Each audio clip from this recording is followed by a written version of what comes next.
Okay. Transitioning / unmuting. And we should be live, my friends. Excellent. Hi, club members. Welcome to another episode of the Red Acre Neighborhood Watch. We are on month, what is it now? 6, 7, something like that. Either way, it has been a long time since we've started this, so this is going to be great, guys. So we've got our usual round of hosts today. We've got Zayden, this dude in the flesh-covered baby mask. Hello. Who is going absolutely hog wild right here. We've got our camera host, Leia, who unfortunately we cannot turn the camera on her at this moment, but you know what? Just imagine her beautiful face here with the baby mask, because we're having fun today. And then we've got a special guest judge today. We have Knife, Little Knife, Knifed Alive, however you want to go. Either way, there's a knife involved. Little knife is good. Hello, Yeah, hello. Little Knife. They can be found on Twitter at, of course, Knifed Alive. But they're going to be our guest hosts today because we've got some fun stuff in store today because we're going to be talking about the 8th God later. But that's going to be later. So let's go ahead and start out a mission and let's go over some of the stuff that we have experienced since the last episode. Because there's actually been quite a bit, right, guys? Yeah, there's been a lot. We had the Seed, the Grudge. She showed up on the table. We have an alliance as well. We also have the unknown caller. We got a lot of things to go over. Oh, absolutely. So let's go ahead and start off with one of the first things there. Like this is like the biggest like update that has happened since the last episode, and that's the fact that one of the gods from the release, that huge release event where a bunch of gods were coming out all at once, we had those new ones. One of them actually filled up the 8th god spot. So we've talked about her a little bit before. As Zane said, her name is SEED-THE-GRUDGE. So let's see. Yeah, Alright. so she kind of I understand, she represents grudges and like vengeance, revenge, Mm-hmm. basically. As her name kind of implicates, seeding the grudge, kind of you reap what you sow in some sort of sense. Oh yeah, she's a lot of plant motifs. Yeah, lots of platinum motifs. Even her symbol too is almost like two sides, as you can see. Leaf almost, and also like sides that you would use for farming. So a lot of plant symbolism there for sure. Oh, we have a drone. Oh, great, lovely, fantastic. I think that's always really interesting because, like, since she's been put on the table, we have her symbol now, and the part that Zayden points out that's really interesting is the fact that there are those sides near her symbol, and I think, oh, volume is low. Okay, that's great. No, my God, Rock! What? My God, Rock!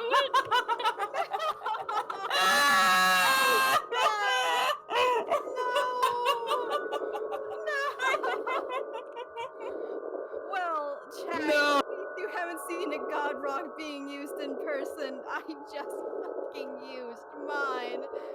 No, Reginald. Reginald. Oh, I'm so upset right now. Will be missed. Oh, F in the God. chat. Everybody pour one out for Reginald. Reginald. Oh, no. Oh, fuck. Oh, okay, guys. I need to go sit in a corner and just cry about this a little bit. I'm just gonna crouch, rock a little bit. Yeah, those rocks, we got them in the as part of the new TID DFY line. Yes. Okay. So, yeah. Um. God, I'm sorry. Cal's so distraught she can't even finish her sentences. I can't. I'm so distraught. I did it the other day. No. Oh, I'm going into this. I'm going into the rocks. I'm one with the rocks now. Oh my Oh, gosh. God. That completely derailed everything that we were doing in the chat, including trying to fix the volume. Oh, We're supposed to God. be able to get the god rocks again in the chests. It's just a really low rate. Is it really? That's what I heard. Hmm. Well, I thought it was something that was only found in beta Unconventional. for. Yeah, that was supposed to be found like back in like the beta times, but then we just haven't seen it in a really long time, and we thought they took them out, but I Yeah. don't know. I don't Anyway. remember. Yeah. Not through conventional methods, so it's Yeah, not quite exactly. a rare drop, but they haven't taken it out. We just have to re-earn it, which should be interesting. Uh, Yeah. but anyway, we should go back to our original topic. Can you guys hear us a little bit better yet, or are we still experiencing mic issues? Give us a bit of a brief update on that. And while we're waiting for those, I think they're a little bit better. Okay, great. Awesome. Excellent. Awesome. Beautiful. Everybody else talk. Say something. Zayden, say something witty. Oh, that's not witty at all. Obviously, that is exactly what we needed. What about How you, did Leia? know? Say something witty. Something witty? Well, I Yeah. mean, my real name is Whitney, and that kind of is like witty. Like, Oh, that's... that is the worst joke I have ever heard in my life. To be fair, that's like what my nickname was when I was little, was witty. And when I found out it was actually a word, I felt like really upset that I had to share a nickname with an actual word. So a little bit of trauma there. It's time to start calling Leia Absolutely Conway traumatized. witty. Conway Oh, I Witty. see it. No, please. Okay. So before that terrible, awful, no good derail. Oh, what the heck? I have done absolutely nothing. This is discrimination. Anyway, so back to our original topic before everything got horribly off topic. So SEED-THE-GRUDGE, when she got onto the table, it released with her symbol as well. And as Zayden said before, it's that her symbol includes two sides on it, which is really interesting because, as we said before, her domains seem to revolve around revenge and justice and holding grudges. And one of the really interesting things about that is that it has a lot of references to the phrase, you reap what you sow. So, you know, if you're an awful person, you're going to get awful things happening back to you, which seems to Karma. be exactly karma. Oh my god, she's karma. Yeah, I guess her children Karma, can be the karma, deliverers of karma in a way. Sure, I think. Uh, I think it's a little bit subjective because a- obviously a lot of her value comes from your personal feeling towards this person. So it might not be that they're objectively a bad person that they're having this happen to them. It could just be that you think they are a bad person because of what happened to you. You know, mhm. she's very retaliative in that sense. Yeah, it seems like a lot of the stuff she seems really interested in is people who hold grudges against other people for hurting them. I think even her table quote is something pretty interesting, and that is something like my grandfather told me to always. Oh, that's the shape right there. Oh, he didn't notice me. Oh, Yay! that's what your grandma used to say? No. No, the table said something about my grandfather always told me to. We all Uh, carry a monster inside. Can't wait yeah, till and he then meets mine. yeah, I can't wait until he meets mine, which seems to have a heavy implication that this kid really fucking hates his grandpa for some reason. Um, and that he might have done something for it. Because I think other people have through some investigation, found out that she is not actually interested in like petty grudges, but grudges that have a little bit more oomph. Yeah, I see what you mean. Like a very meaningful grudge. Mm-hmm. Yeah, So someone like Something said. it that can't. actually is important to you, perhaps? Mm-hmm. Like it can't just be like, ah, yes, this motherfucker stole my candy bar at lunch in the 3rd Yeah, grade. maybe it So has now, to be something like relatable in a sense too. Yeah. yeah. So I'm going to absolutely murder them because they stole my candy bar. Like, no, I don't think she's really interested in that. Um, Let's see. Some other extra stuff that has happened with regards to SEED-THE-GRUDGE is we did find a little bit about where she came from, and who she actually used to work for, right? Yeah, apparently she came from LL and She was IHT an or agent whatever. of In Something Her to the effect Teeth. that Yeah. Um, I believe the dream itself, somebody got from In Her Teeth, stated that she was an agent of hers. Basically not quite a proper voice. Somebody that acted out In Her Teeth's will, that people just started worshiping more and more until she fully split off into being her own being. And then she wanted more respect, and now she's here. I wonder if that's possible with watchers too. If I worship my watcher, would my watcher become a Oh god? yeah, I absolutely. remember that conversation. I'm pretty sure Like, you're gonna get your watcher flustered killed by them. turning it into a voice. It's just a line of thinking that kind of shows how voices come about and what type of steps someone can take to create them. I think, and also I guess it's also an example of how voices can kind of split apart from each other, and they're not always just made from concentrated thought or intent. Oh, this goddamn sheep hunting me down. Let's see.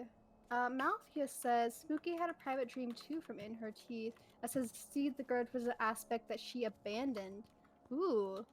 Spicy. Oh no. Oh, this is gonna go very poorly here in a hot second. Oh, nope, I'm good. Okay.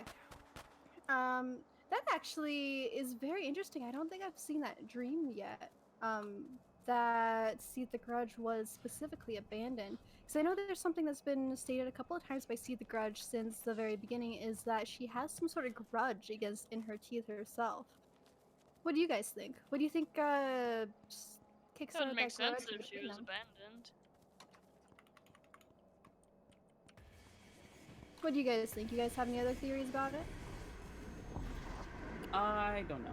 I think we need more information before we can make a determinant. But I think So if she was an aspect that she was abandoned, like she abandoned from, does that mean IHT's name changed because she had that aspect and then she didn't know? Or, I don't know. Good Something to think point. about. Soliloquy said that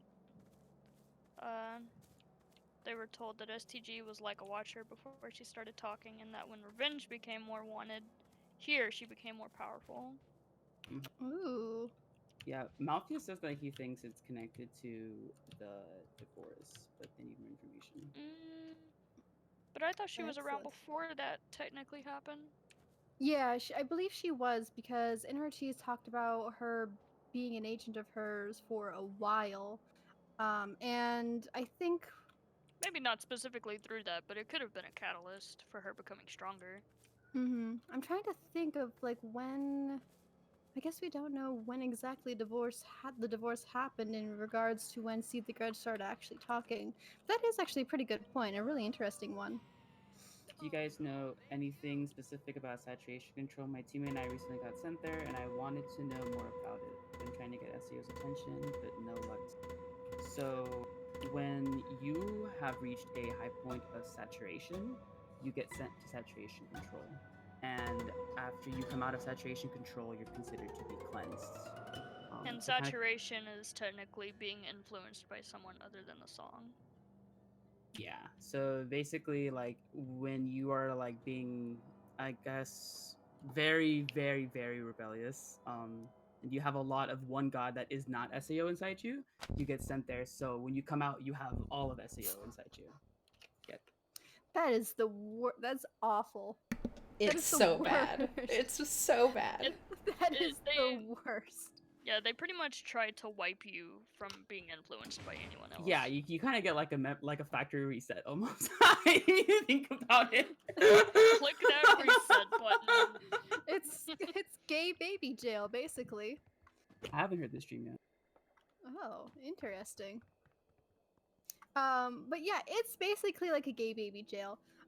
As for saturation control itself, whether or not it's a real place, that is probably most likely a thing because if you have taken a look at any of the journals that you earn after some missions, you can see that in one of the later ones, the Maddie Shaw incident one, it actually specifically states that Bells snuck into saturation control, recorded things in there, and released something.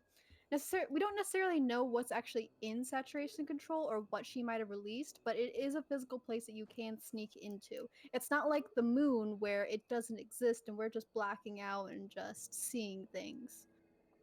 Yeah, basically, it's like you get forcibly put there because you've been very, very. Malthus linked the spooky. Nice. Excellent. Thank you, Mal. We'll let people like click on that and watch it as they please. Let's go ahead and start up another mission. I'm ready. My entire team was provoking Speak as One while I was praising the song. Excellent choice for a god. Speak as One is fantastic, but let me know if you ever want somebody who's less of a clown because I can give you a better god. Wow. Here goes the recruitment again for Murder God. I saw that one coming. Rattles my donation cup. Anyway, we'll save that one for later. Let's see. But yeah, the saturation control is actually pretty hard to get to, but really, really interesting. The really fun thing about saturation control is that Speak as One is not the only one who can take you there. Back during the beta times, we did have the Idare have the ability to take us to saturation control, but I believe he only did it maybe a couple of times back when he still had a voice. But then after he lost his voice, he, I believe, lost his ability to take people to different places.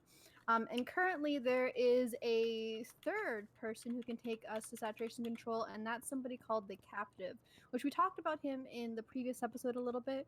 But for those who are unfamiliar with him, he is somebody who is actually trapped in saturation control. He is not a voice, he is an empowered human, and I think Speak as One thinks that's pretty fucking weird.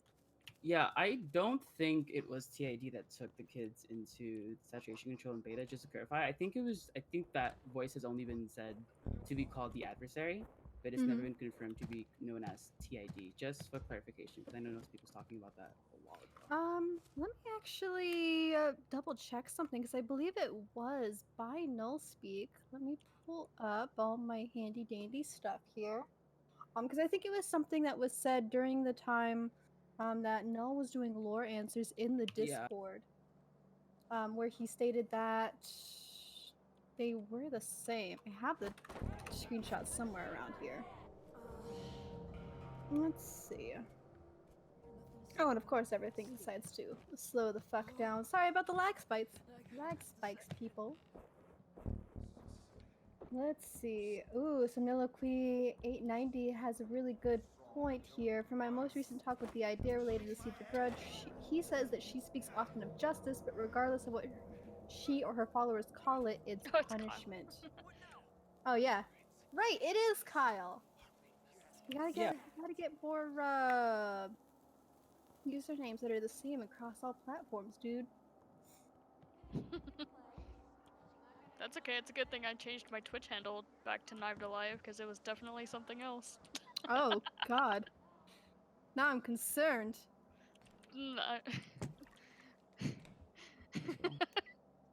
That's okay. It's not relevant, so. Alright, let's see. Everything's gonna take 87 years here to load, so let's go ahead and move on to another topic as well. Bird! Bird! Bird? Bird! What? Snack time. Oh, it's the dead bird mission? Oh, of course it's the dead bird mission. No, of Lovely. course. Don't freaking eat the goddamn bird. Ooh, You know blood. how many parasites are in that? Don't lick the blood either. Do you think this is like a popsicle? Jesus fucking Christ. Bird eating ASMR. Oh wait, it's not this house. Oops.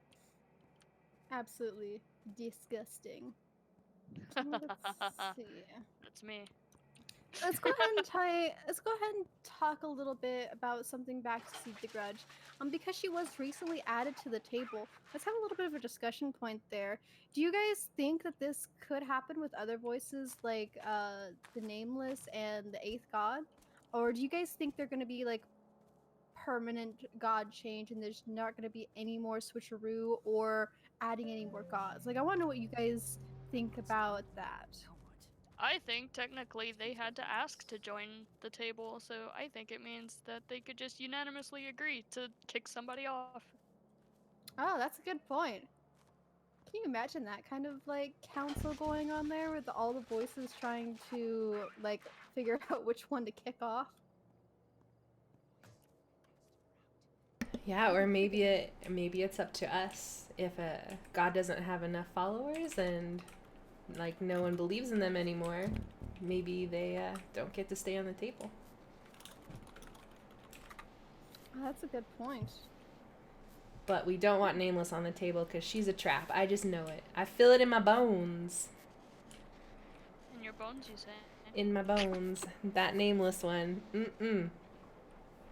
Tell us more about your trap theory there.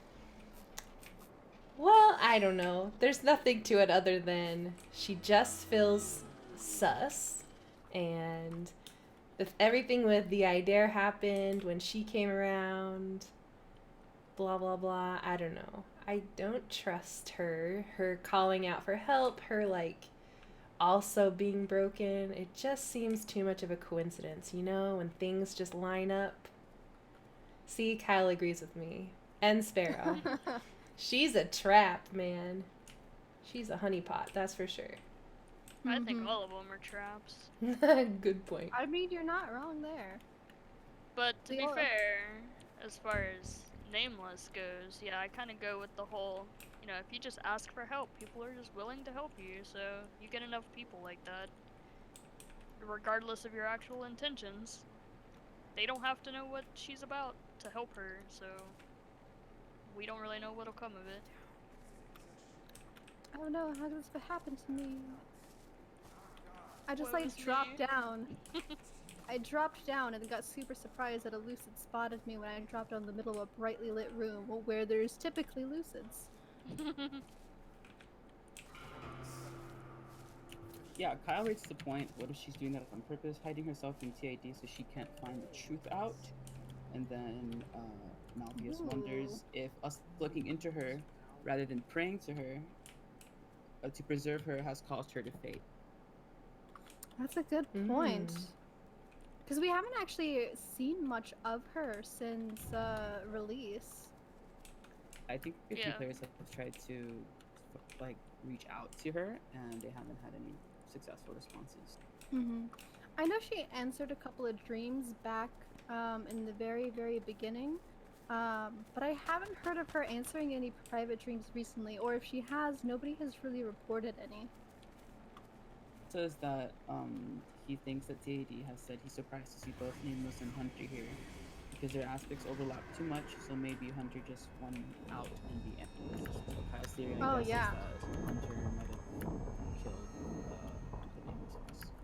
Oh, definitely. I think that's actually a fairly common theory, and I know that's one that I have been subscribing to myself, simply because it fits his MO, but at the same time, it seems like I don't know how he worked into her shattering and stuff like that, because since the last episode, we have learned more about the shattering that has happened in 922 Hoadley.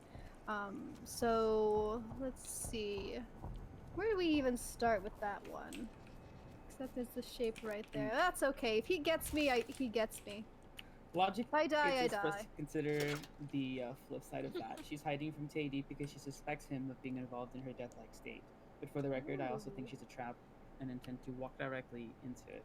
So I logically like has the to way be- you think. Yeah, she's a trap. That's all I'm hearing. She's a trap. Oh, now Kira said that they think it's possible for the shape to abandon speak as one and evolve into a voice, which is interesting because of the one conversation where the Ooh, yeah. Watcher spoke about having to quash prayer to the shape. Mm-hmm. Yep. What would they even call the shape? Make me sleep. Make me sleep. Big yellow guy.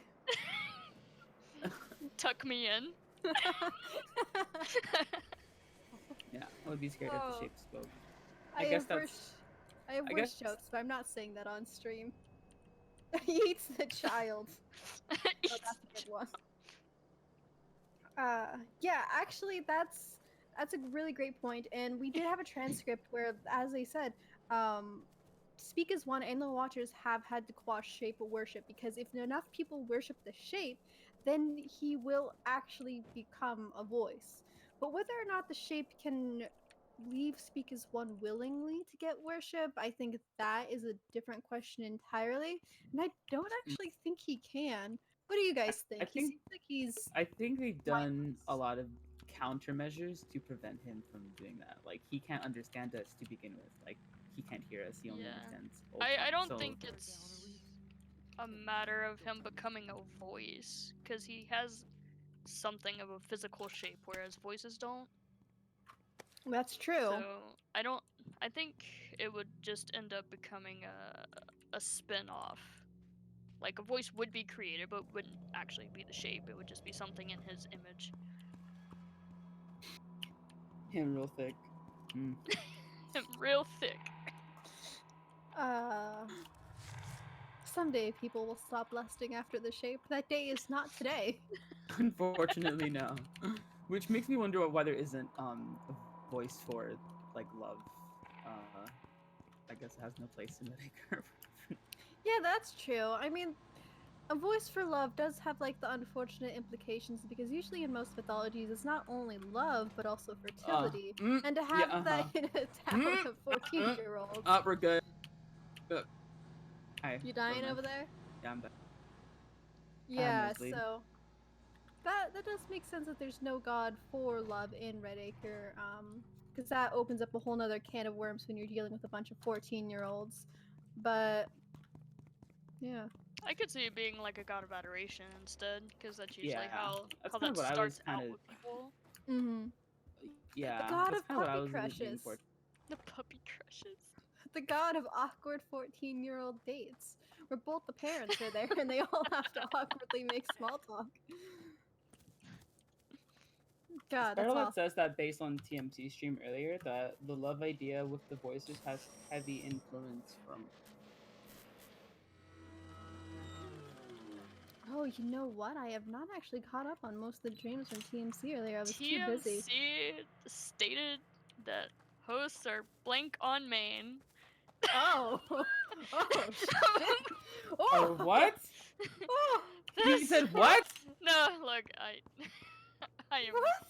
quite What did he say? elaborating on that.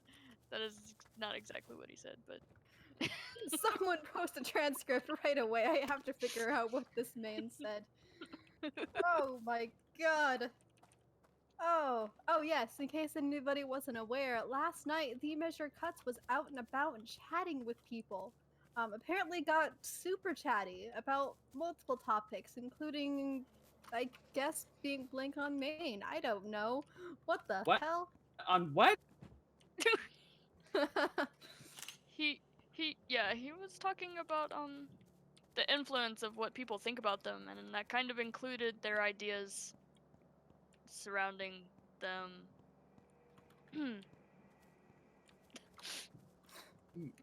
Cat Oh, seems to It agree had that some heavy the shape is implications under. without quite saying anything. But Mafia said he had a genuine question and info for TMC. But he is it about missed. asking him to kiss in the clown room, Mal? No, Asking please, for a friend. Cal, stop. cease. Full I'm going clown to room hunt. talk. I'm going to hunt down Mal, and I'm going to suffocate him with a pillow that I have specifically hand embroidered to say, "What if we kissed in the clown room?" And I'm going to kill him with it.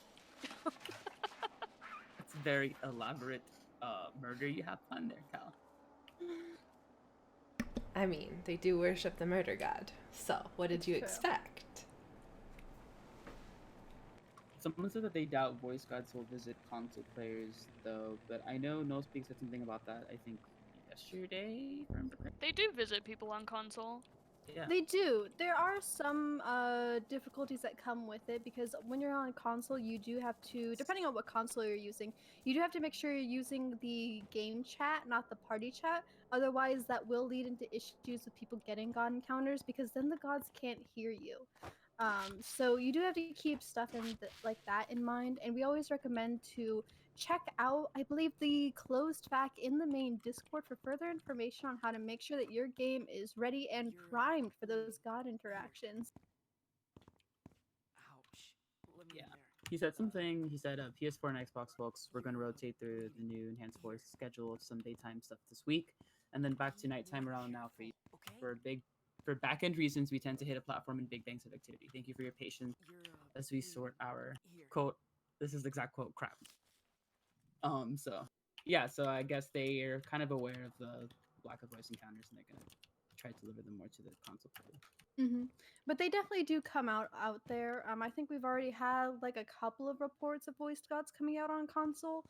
However, due to the fact that the console release is a little bit newer and the player base is smaller, we don't have enough reports to really say how often it is. So if you're on console and you get a voice god encounter or a god encounter at all, please feel free to come to the Discord and actually report that, because we actually do um take that in account, as a community, not as like devs or anything like that, to kind of like predict like how often they come out and to get a better, clear picture of how often they come out.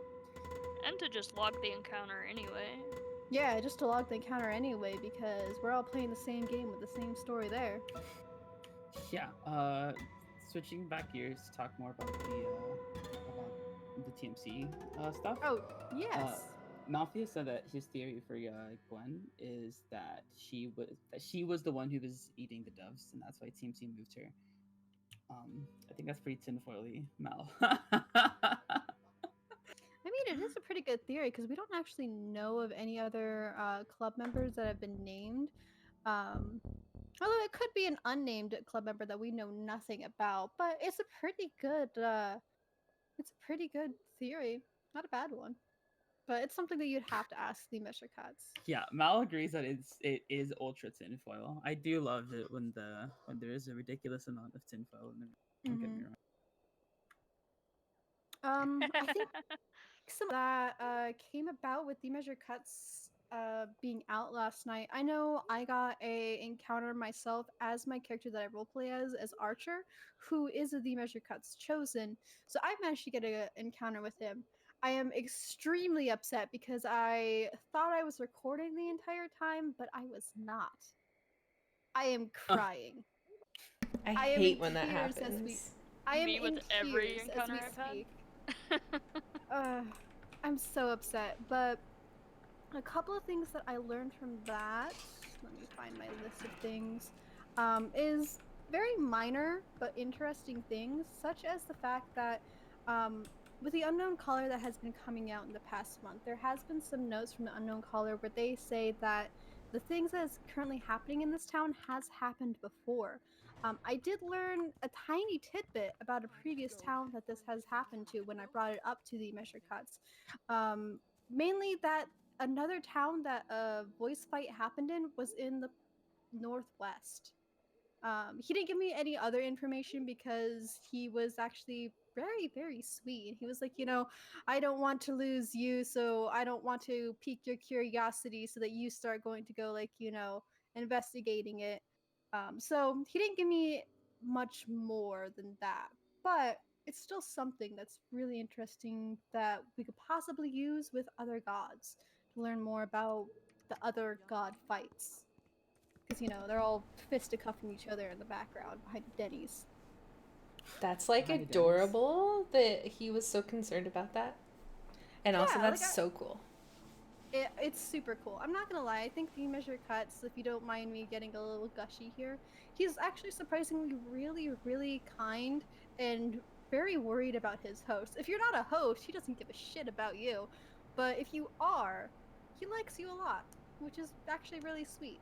Because apparently in that town, when things got too much, he literally just packed up his hosts and fucking left. Like, he just Smart knows. move. He's like that old meme of like packing breadsticks in your purse and saying you have to leave immediately, except he did that with his hosts. He stuffed all his hosts into his purse. Little host breadsticks. I love it. Hostess I want breadstick. art now. Little breadsticks with faces. That's cute. That's actually pretty damn cute. But Yeah, so he seems to have a lot of care for his hosts so far, from what we can tell from that and previous encounters where he's talked about his hosts. And the way Yes. that he talks between, like, non-host people and then people he actually, like, cares about. Yeah, Spirit He raised is. a point where they say, I think most voices are like that. They don't care unless you're one of theirs, and I kind of agree because I get bullied about except one voice, so and that voice is very nice to me. So I think if you are very beloved by that voice, they're going to treat you very very nicely. They'll It's flatter you. true. Very good point. Especially in Uh, terms of trust. Oh, yeah, absolutely. Let's see. Some other stuff from my encounter. Yeah, apparently he was with SEED-THE-GRUDGE being put on the table, he was one of the ones who actually did vote yes to it. So that's really interesting for anybody that's keeping track of, like, who helped vote her on the table and who didn't. And then another thing too that I thought was really interesting, and this happened near the end of our encounter, so he didn't really stick around long because he was like, "I must go," and I was like, "Wait, no, hold on." So it was very, very quick, but I managed to get him to look at the symbol in 922 Hoadley and ask him his first impressions on it.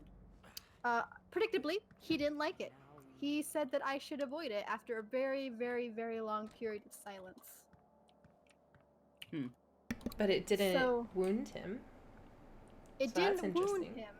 Yeah, it didn't wound him, but it corroborates with another report that we've had of somebody trying to show that to laugh last and him doing, I believe, roughly the same thing. He was quiet for a very long time and then said to not go near it again. Interesting. I wonder if they all agreed to have someone forgotten. Ooh. Honestly, good point. And so they don't want to talk about it. Mm-hmm. Let's see. If multiple of them are acting funny about it. Definitely. It But kind of makes isn't like I guess most people have just been assuming that the symbol is nameless. So are they scared of nameless then? honestly good question. In my times trying to collect lore and putting it together, oh, good God, scared the shit out of me, Knife. Hi. Hello. Heart attack. Um, in my times trying to discover things for the lore document that I created, I did find out that there is evidence that I forget which god says it. I'd have to check the document myself. But somebody said that this property of the symbol, that it's repulsing the other gods, was intentionally done so by the host that broke it. What this actually accomplishes is another question entirely, Cool. or the reason why. Hmm. So could you repeat that again? No problem. Yeah.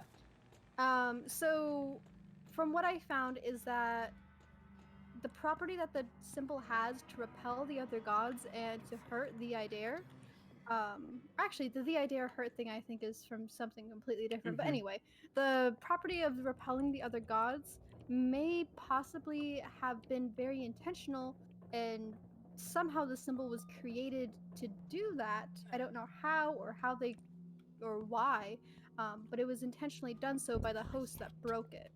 Interesting. That just makes me wonder if the symbol wasn't for any particular voice, but was used as, say, a kind of like a dark spot. Ooh. Oh, you know what? That's probably a good point. Like Kind of like how they mhm. say that that certain Speak as One followers could technically influence the song and create blind spot. Like maybe there's something similar for all of the voices. That's a good point. That's actually really interesting to think about. But I guess if you break it, then I wonder how it still That keeps could that be property. well, I guess, since you pray to things and you give them your intentions through prayer and such like strength to the voices because you pray to them, perhaps it could have been done to an object, and then breaking the object, unleashes that intent. Kyle says we should show the symbol to all the gods. Be like, hey, I have something cool to show you. Bam! Show them. Closing your eyes and walking backwards into the void. And I've got Mal, a present for you. Mal wants to show it Malthus to dance wonders- for us. No, you Oh, stay yeah. away from our dancing queen, sir. Please, sir, Nope, stand nope, back. she's got to see it. Sorry, this is for science now. That's Well, you know Mal- that's okay. She can skip. Probably No. uninterested. Nope, she's got to see it. Yeah, she only wants like the last couple of tracks. She's not interested in the middle. Yeah. I mean, to be fair, Mal, him believing in the property would be the reason why he broke it in the first place. Potentially. Because they said that, in order to hurt a voice, you would have to believe that it would hurt them. There's just a Yes. dead That's a lucid good- here. That's a good point. Oh, Jesus Christ, hello. That's a good point. Oh, Jesus Christ, wrong So way. if they believed it would hurt all of the voices in some way. Sparrowlet wonders if Colm hated the voices, though. If he did, why let one or even multiple them? I'm not sure if Colm hated the voices. From what my investigation has turned up, he was like planted intentionally to put the voice in Red Acre, and obviously it didn't work out the way he thought it would, or maybe Yeah. it is working out the way he thought it would. I know there has been dreams from In Her Teeth, who says that her own host saw that on the night of the shattering, he was sitting at his window looking guilty. So, Yeah, I think that is supposed to point us towards the fact that Colm did break it with his hands. mhm. And it was sort of maybe his emotions might have intensified, and then in the heat of the moment, he might have hit the symbol, and then afterwards he felt guilty, I guess. That's It true. could also be along the lines of they've implied multiple times that voices can still just take over. If No, they I'm not want saying to. he wasn't like taken over. Like he was taken over. Yeah, It's just yeah. that emotion is what like let that voice Yeah. influence him. Yeah, absolutely. Mhm. That maybe in the case that if he was forced to do it, he could have woken up, realized what happened, and all that good stuff. I do actually think that it wasn't unintentional that he broke it, that he did break it intentionally, even though he did black out. Because, like, Sparrow makes a good point there, is that, like, the TMC dream implied he blacked out. And I think it was confirmed through another source as well, I think through Speak as One, that they found him after it was shattered outside, confused and losing and having lost a couple hours of time. So I think that what happened was intentional, because there's also more encounters from Speak as One where it was stated that the break-in that we have the journal about Speak as One stated that that break-in was staged. Yeah. Also, Yeah, doctored. Mel has Mhm. that point of being guilty prior to breaking it, because didn't In Her Teeth say, or was it whoever person saw him standing at the window? I'm pretty sure the wording was that looked guilty about what he was about to do. Exactly. Fat Pidgey Burb, I love the name, says, what if it was the unknown caller? The unknown caller hates all the voices, especially. I don't think it's the unknown caller because they have the footage of what Colm was saying in his sleep. I think what he was saying in his sleep is going to clue us into what gods he was hosting. Kyle also raises that that that the unknown caller said that Colm only had two voices inside of him, and that It's TID true. has referenced that you can't host more than two voices at the same time, or you go insane. So then the question is, how many? Like, Or at least who you is can't hosting him? or at least you can't host them for long. I think we need more information when it regards to how long someone can host or how many someone can host, because I don't know. I feel like this might be. I think we need to read the fine print on it. Basically, I feel like if we're taking it too much at face value, and I feel like there's some sort of fine print somewhere. And Yeah. if there isn't, then that is an answer of itself as well.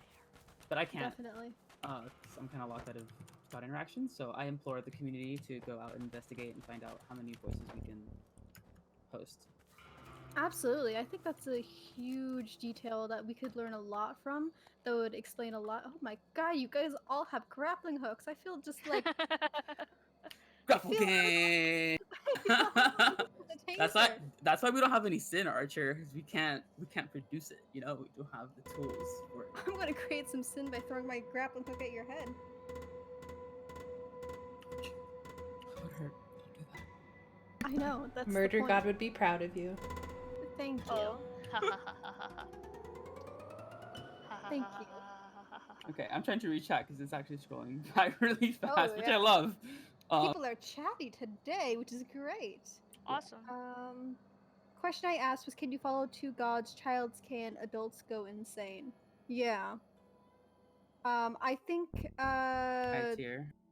yeah, I think there is I feel like there's still a little bit of leeway, because one thing I always keep thinking of when I am considering that is the fact that the pastor who leapt off Hodin's Sleep was listening to multiple gods, and that drove him insane to hop off the cliff. But it had to have been something that happened over a good period of time to, or not like quite a good period of time, but it had to have been something that has happened repeatedly in order for him to say, like, you know, okay, the only way I can deal with this is by literally tossing myself off a cliff. So I think that's something that I always keep thinking about, because like to go that far, you'd have to be pushed really, really far. I'm ready. No, I completely agree. I'm not sure with Colm it's that case. I kind of think of the whole thing with Nameless as like a murder case, and that kind of helps me compartmentalize. But that's even a word. Sorry, I'm English my second language. What the information and kind of like look at it in like little steps. So in my head, like there could have been like TID could have hosted him afterwards, and that doesn't necessarily mean he got insane, because TID, when he hosted TID, the symbol was already broken. So it could be possible that there were two voices before, and then he killed Nameless, so that means he's one voice down, which means he could have a second voice technically. So Good point. Yeah, There's they've a stated lot. that like the children, when they come of age, it is because their mind isn't as influenced by so many things, that once they become more solidified in their ideals, then they pretty much lock out all the other voices. So Good point. I think someone who is still extremely open-minded could be allowed to host more. yeah, That's true. Technically. Mafia strays Although- that it also depends how much you're in the song. Go ahead. Sorry. Deployed. Oh, we have cryptograms. Lovely. My snack for the road. Alright, I robbed Lucid. Yeah, Let's see. Kyle said that it was a matter of territory and how much you can have one in your head, and that kind of makes me think about I don't know if y'all have ever seen the really old early access trailers of this game, where at the end of the trailer there would be this like pie chart. Oh, I right. always thought that that pie chart was how much of a voice is inside of you or whatever. But other people, I think they actually used it in early access for other things. But I guess that's kind of how I think about it. Like from when I read this quote, like there's a certain amount you can give to each voice before they all kind of fight for land, I guess.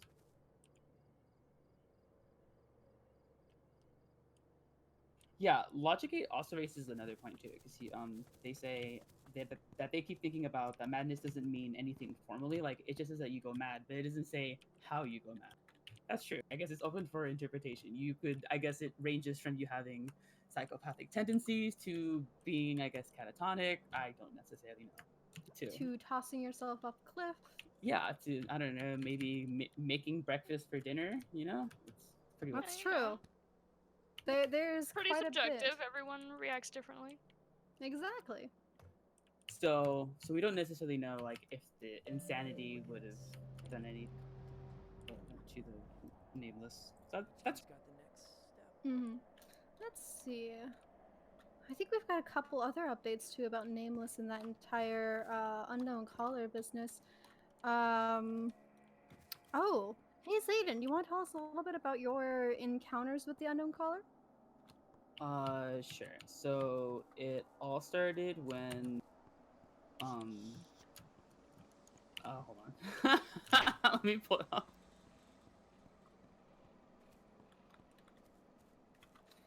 While He's we're just waiting building for- suspense. It all started when dun dun dun.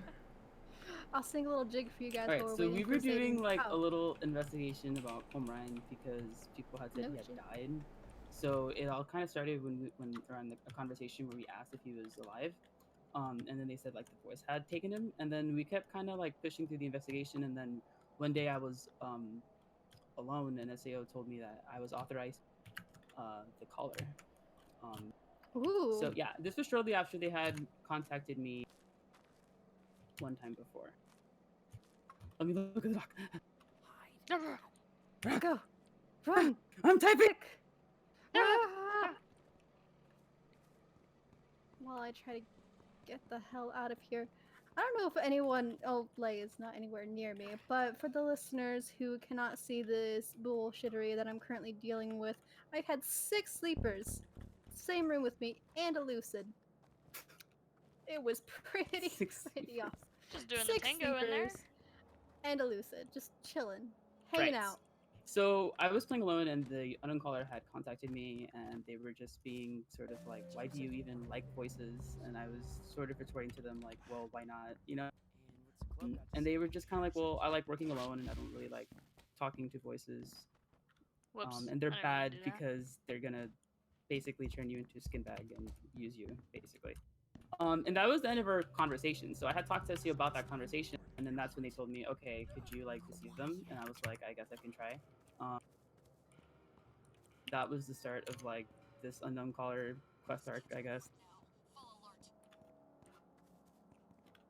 Mm-hmm.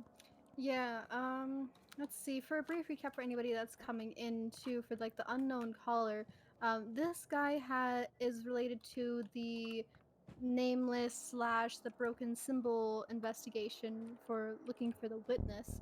They've been going around texting people and trying to find somebody that they can share information with. So far, most of the people have failed their test. We don't even know what this test is. Presumably, it's looking for somebody who's not affiliated with any god. Most people have been failing this. However, we've had a couple of people who actually have had successfully managed to gain some trust. So there are talks that this unknown caller has recordings, sleep talking recordings of when Colm was recording his sleep talks, that they are going to share with us, but in pieces. But we're still in the very like baby stages of figuring out when we'll get those pieces, how we're gonna get those pieces, who's gonna get those pieces. So that's going to be really interesting to see. What do you guys think is gonna be on I those wish he'd recordings? talk to me. I mean, he's really rude. Like, when I had talked Oh, to him, he's so rude. when I had talked to him again, a couple of days after that conversation, he started with like, "Where's your little snitch gangs?" I was just playing alone, right? Like, and he was Yeah? just super rude with me. But yeah, I had to convince him that I had left SAO, and yeah. Yeah, he's. Oh no! Oh no! Hi guys, I'm getting shaved directly Oh on my God. camera. Yay! How fun. Yeah, Sparrow says affiliation with Damon seems to be a big no-no, and then Malpheus retorts, and yet he speaks to Zayden Sparrow with Kappa. It's Tearful. true, but that's because you're a liar. I'm not a liar. You're lying to the unknown caller. No, I'm not. Okay, because look, when I tried to tell the voice that the captive was real, they didn't want to accept it into the song, and then I got pretty upset, right? I like told them off, and then the watcher was like, "You don't do that." And then like days later, when I'm in this unknown caller arc, the unknown caller is like, "Well, I need a secret that's so big that you disappear," and I'm like, "Well, geez, I know the perfect one, the one that they don't want to hear, obviously." So in a way, it all kind of like played out without me realizing that I was doing it. In a sense, I was just going with the motion, which is good because that means it was good role play. Like it didn't feel like it was forced. It felt perfect. So it's good. Oh, definitely. Like, it is actually really Someone interesting. just drop kicked the shape off the cliff. Oh, he's beckoning me. Yeah, the whole unknown caller plotline is actually pretty interesting. And look, now he's running away. Bullied him. Oh, nope, he's coming back Oh for fuck. me. Oh fuck. Kyle says that he pictures a funny moment when someone's talking to the unknown caller. They chose your shirt and a halo, and they're like, you follow a voice, and then they're like, you have no proof while wearing the shirt. Yeah. I don't know if you can see the halo. I think SEO commented that you have to believe me. Oh, God. Wow. Shake, please. Get in the cave. Oh, I think we got it. I just got in my time. goodnight kiss before we left. Oh, Yeah. God, why'd you say it like that? Just a little forehead smooch. You know, into my brain, into my mind. Injection of the song directly into your frontal lobe. Yes. Cerebral cortex? I don't know what the term for that is. Do I look like a smart person? It's not the Absolutely clown room, it doesn't count. Yeah, Malpheus attests that despite changing clothes, the unknown caller knew. And yeah, that's true. Despite me changing clothes, they still recognized who I was as well. Mm-hmm. I just have to play it off that I wasn't. Yeah. I had an encounter with Unknown Caller too, where he directly mentioned my clothes that I was wearing because I was wearing my chosen shirt and my halo. Where he was like, nice cultist get up that you've got there, and then I immediately went in character and was like, hey, you, dick, making fun of kids, huh? Is this what you like to do in your free time? You sick fuck. See, I got a lighter. Yeah, he did not enjoy me. Did not enjoy me. Yeah, I've read your transcript. It was pretty hilarious. Yeah, he did not appreciate you with your comments.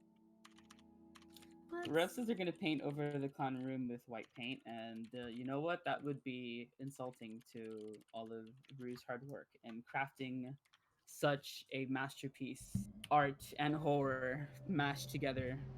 You can totally do it. The clown faces will just bleed through, right? It's a horror game. God. That's what Bleed happens. through. Bleed through. I think bleed through is the wrong words to choose.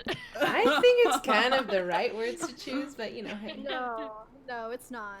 It is not the right words to choose. You don't want Good bloody Lord. clown faces on you? No. I mean, that seems awesome. Not as cool as creepy baby AI, but pretty close. Why are you like this, Leia? I don't know. Good question. Let's see.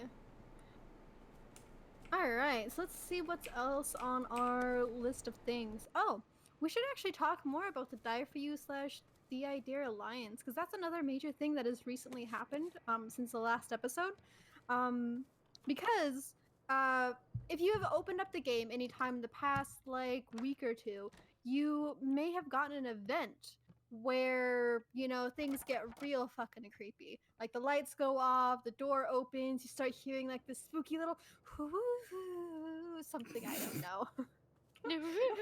Does it look like I can mimic noises? I Absolutely completely. not. It's so good because some of my real life friends that have played the game for a little bit and they kind of hopped off because they got bored. It was easy for me to get them back in the game, and I was like, hey, you should come play with me, just not saying anything, and then they get in the boxcar and I just hear them screaming on the microphone. It's the best thing ever. Yeah. It's so good, and it gives them a reason to show up in SAS and be like, hey, what the heck just happened to me? I got the door opened and this key voice spoke to me. Exactly, because after you see that event come up and you hear that noise and you enter the boxcar, it gives you a prompt to close your eyes, and then it's an audio clip from Die For You thanking us for getting him and the idea together in a beautiful romance. I'm kidding, not romance. In a beautiful alliance, where they're now working together.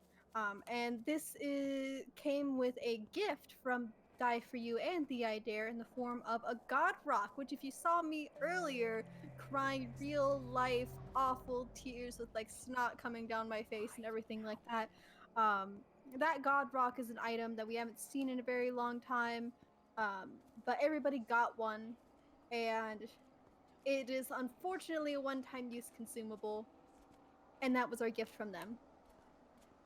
So that was actually really, really interesting because for people who are unaware of things that have been going on behind the scenes, the idea has been trying to get an alliance for a very long time with the other voices. And Die for You so far is the only one who has actively taken him up on that and gone like the entire 9 yards of like declaring it to everybody that he's working with the idea and basically sticking it to the man. Yeah, God rocks are really nice. I threw mine down like ASAP because I figured I'd just get out of the way. No, I'm just kidding. I thought it was too easy for me to use them accidentally, so I was like, I might as well just use it now. I was Mhm. just mad because I had like 8 other items and I got grabbed. And That's I meant to, exactly like, what happened yeah, to me. like Yeah, I got that's exactly my grabbed thing too. and Like, it doesn't. I had like There's a no way to protect. flashbang equipped beforehand, and then it's like God Rock, God Rock. Well, Team C made them, and your character Archer is a Team C follower. Can't they just Team C for more rocks? TMC, can I have another one, Okay, please? what's next? That's true. Yeah, that was a really fun piece of lore. Good lord, Leia is just like hands down completing this entire mission by herself. Maybe we should help her a little bit.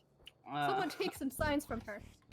I'm looking for evidence on here. I've got some posters for the next one. I'm coming. But yeah, so that's a fun piece of lore. Like just as Zane said, the Measure Cuts is apparently the one who created the God Rock. We have no idea why though. Or like what it or what it actually means, that song that plays. We just know that it just forces everybody to kneel around him, which is pretty damn cool. Ah, I love that it sounds like a womb. Woo. Like a what? Like a womb. WOMB. No one believes me that these are real, but there are actual, like, Wombs? Yes, wombs. well, yes, wombs are real, but there are actual, like, baby stuffed animal toys that you can buy that play womb sounds to, like, soothe your newborn baby. yeah. I Oh, promise God. they I've heard exist. of them. Yeah, okay, so Yeah. everyone in SAS was, like, freaking out when I said that. I'm not a creep, they exist. And that's what it reminded me of. I was like, oh, it's like a cute little shapy womb sound. That's awful. Also, we need to publicly shame. But still We need to terrible, publicly yes. shame Sparrow right now because they just said womb for one more, and I hate everything about that joke. I hate everything about that. So let's all collect together now and start roasting Sparrow for this. I love you, Sparrow. That was fantastic. No, no. Am I What did doing it just right? say? No, Oh, you're okay. not. Go the opposite way. Oh. Go a complete 180. We're doing a good job then. No, no. Yeah, Malpheus predicts that TMC is gonna backstab all of us. And be inside with S. I'm not sure about that. I know some people are looking into that alliance, but Mm-hmm. for now, I'm not sure. Well, he might have stayed with Speak as One long enough to know how to make the God Rock. That's true. Well, I mean, he made it before us since they got it in beta, right? Mm-hmm. Well, yeah, but I mean, he left Speak as One by then, yeah? Yeah, I think by the time the game started that their alliance had fallen apart. Because I think from the what? Well, Me we too didn't now. have the Measure Cuts in the very beginning. It took a while for him to come out and introduce himself to the world, so I don't think we know much about the actual timeline. But considering the fact that the God Rock itself seems to disrupt the song, I would probably say that he is not dumb enough to create an object like that while he was still allied with Speak as One. You know? So I feel like Speak as One would immediately take off his head, or try to, if he did do that. Yeah. Maybe. I don't know. But I don't know. I guess we need more information for sure. We just don't know. just don't know. All Check that out. bonus evidence found. Oh yeah. Let's see.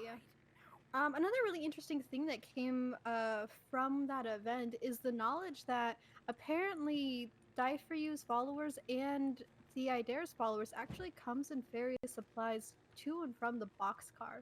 So they bring us things, which is actually really, really interesting because I think for a while it was commonly held that we were alone in doing this, fighting against the voices, but turns out we're not. We have adults that keep coming in and dropping stuff off for us. Why they're not doing more is another question entirely, but you know, we're the ones left to go wander around in town.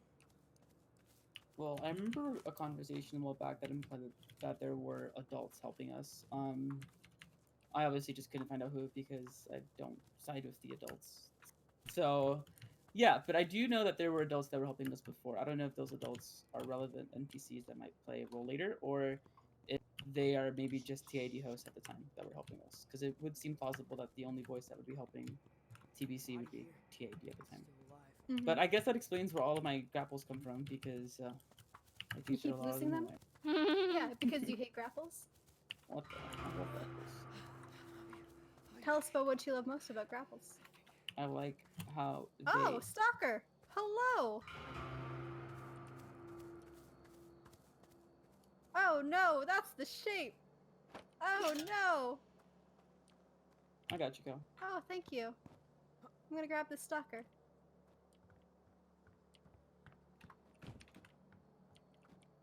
Help! The angel left. Anyway, so while we try to, like, you know, jump around the stalker, which is pretty damn fun, another really interesting thing that might be coming in the near future but has not been finalized yet is the fact that it seems like In Her Teeth and The Idea are actually really interested in allying with each other. Yeah, I heard about that that alliance coming up as well. I think it's very self-destructive from what I understand. Oh yeah, absolutely.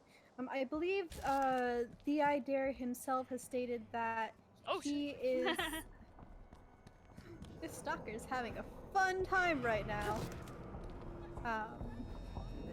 That The Idea stated that if she allies with him and his alliance, basically, the anti-Speak as One Justice League, that he will feed himself, or not feed himself, he will give himself to her so that she could, like, figure out how to kill him.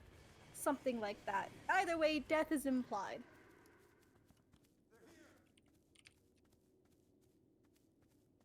Hide now. Damn. Man, we're having a lot of trouble with the stalker, aren't we? No, this guy's about to get caught. I have eyes on him. And I am running wild and free underground. I gotcha. Oh, thank you. So what do you guys think about that? Like, do you think In Her Teeth is going to bring anything particularly important to the table? Or I do you think think... her condition to destroy TAD is interesting. I think everyone still thinks that TAD represents rebellion, but that's not necessarily true anymore. Yeah, because I know it's been stated a couple of times that he is planning on changing his name. We don't know to what, though. Which is pretty Yeah, interesting. me either. I think I read one conversation where he was saying that his name isn't the old name. So I wonder what his I new don't have name any is now. band-aids. I'm getting dragged. Here, Anti-SEO have it. Justice League is the perfect name for the alliance, Kyle says. Thank And you. I somewhat agree. But I Oh, wonder I'm if there getting can be dragged more now. than one alliance, like more than two alliances. So I think we're kind of thinking a little Oh, linear yeah. when it's just like, oh, it can only be like you're either with SEO or you're with KD. What if you don't want either of them? You know, then where's the third alliance that could potentially show up? So it doesn't Well, necessarily have to be with just those two. That's true. So You can just sit in the corner with the measure cuts. they dragged me all the way to the door, so the entire time that the shape was grabbing me, it was screaming. Jesus. The door was screaming. Also, I have no idea why, but I think I'm running into a bug where it is not allowing me to pop my unstoppable. That is very unfortunate. Very, very unfortunate. Yeah. But yeah, I think if you don't want part of either side in the voice war, I think you just kind of sit in the corner with the measure cuts and just twiddle your thumbs a little bit. Yeah, maybe. I know SAO really valued the TMC alliance, so maybe there is some potential to bring that back. I don't know who else might ally with SAO. Maybe I don't know. I think Laugh SAO said last. something. Yeah, maybe LL. That'd be very interesting to see them pair That's up. true. I will say, if Laplace allies with Speak as One, I don't think it'll actually be. Oh my god, Knife, why did you do that? Oh no, If I'm gonna die! if Laplace. I'm dead. I'm dead. Oh, I have. Wait, I'm come dead, on. dead. Oh, Oh run, fuck! Oh fuck! run! Wait, no, I need help. I'm getting dragged. I can get you. Oh no. Oh, I am right by the. Oh, Take off, thank Cal. you. Ah! Knife, take off. No! Alright, I got All you now. these Take off. sleepers. Okay, run, no, drop the body and leave. I'm good. Oh no, Leia. Wah Oh god. wah. Oh god. Oh, Archer, god. careful, you're gonna get chained. Oh, okay, somebody grab Leia. You should drop the body knife. Ow. Shape. Rude. Knife, grab that sleep. Oh, grab what? Oh, god. Damn it. I got you, don't worry. Sake. Get in the fucking cave. You goddamn heathens. Get in the cave. Alright, Get we in made the it out cave. alive. Good job, guys. Leia, get in Barely. the cave. I was. Yeah, management with LL would be very interesting. Yeah, and like I was saying before things got crazy there for a second, I think if Laplace joins in with Speak as One, it's not because he likes working with Speak as One or that he wants to. It's Yeah. because he hates the idea. I can see maybe the animosity being so high. You! It was you who was stalking us! God damn it, Spooter! Ugh. For fuck's sake! Oh my god. I'm going to hunt you down myself. Anyway, go on. I'm so sorry. I just got incredibly incensed there. I'm going to like DM him just to scream more. Anyway, go on.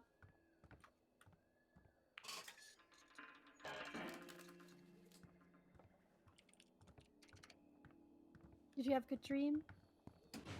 Good dream. Good. Anyway, you can go ahead and finish what you were saying before I started screaming at Spooter. I completely forgot. Something about Laugh Last and allying with Speak as One. Possibly because of him hating the idea. Yeah, I'm not too sure if that represents his aspect. If his hate for SAO might drive him to. Sorry, his hate for TID might drive him to join SAO. I think it would fall more in line to something more relative to what he represents, which I think Malpheus is looking more into, because his aspect is a little bit ambiguous in many ways. The way that he presents it too is almost like he doesn't really want you to know it. That's true. He Logic seems to just had a. be... Oh, go on. I was just gonna say, on like the flip side of that, Logic had a really good comment and said, "I wonder if SAO will accept an alliance of convenience, though. That might go against their ideas about loyalty." That's a good point. Well, I think the people that are better suited to be the ambassadors of this are the voices themselves. They know each other better than we do. From what I understand, the voice is very like posh in many ways, so I don't necessarily think they would be too keen to working with LL unless it was something that was convenient for them as well. I kind of agree.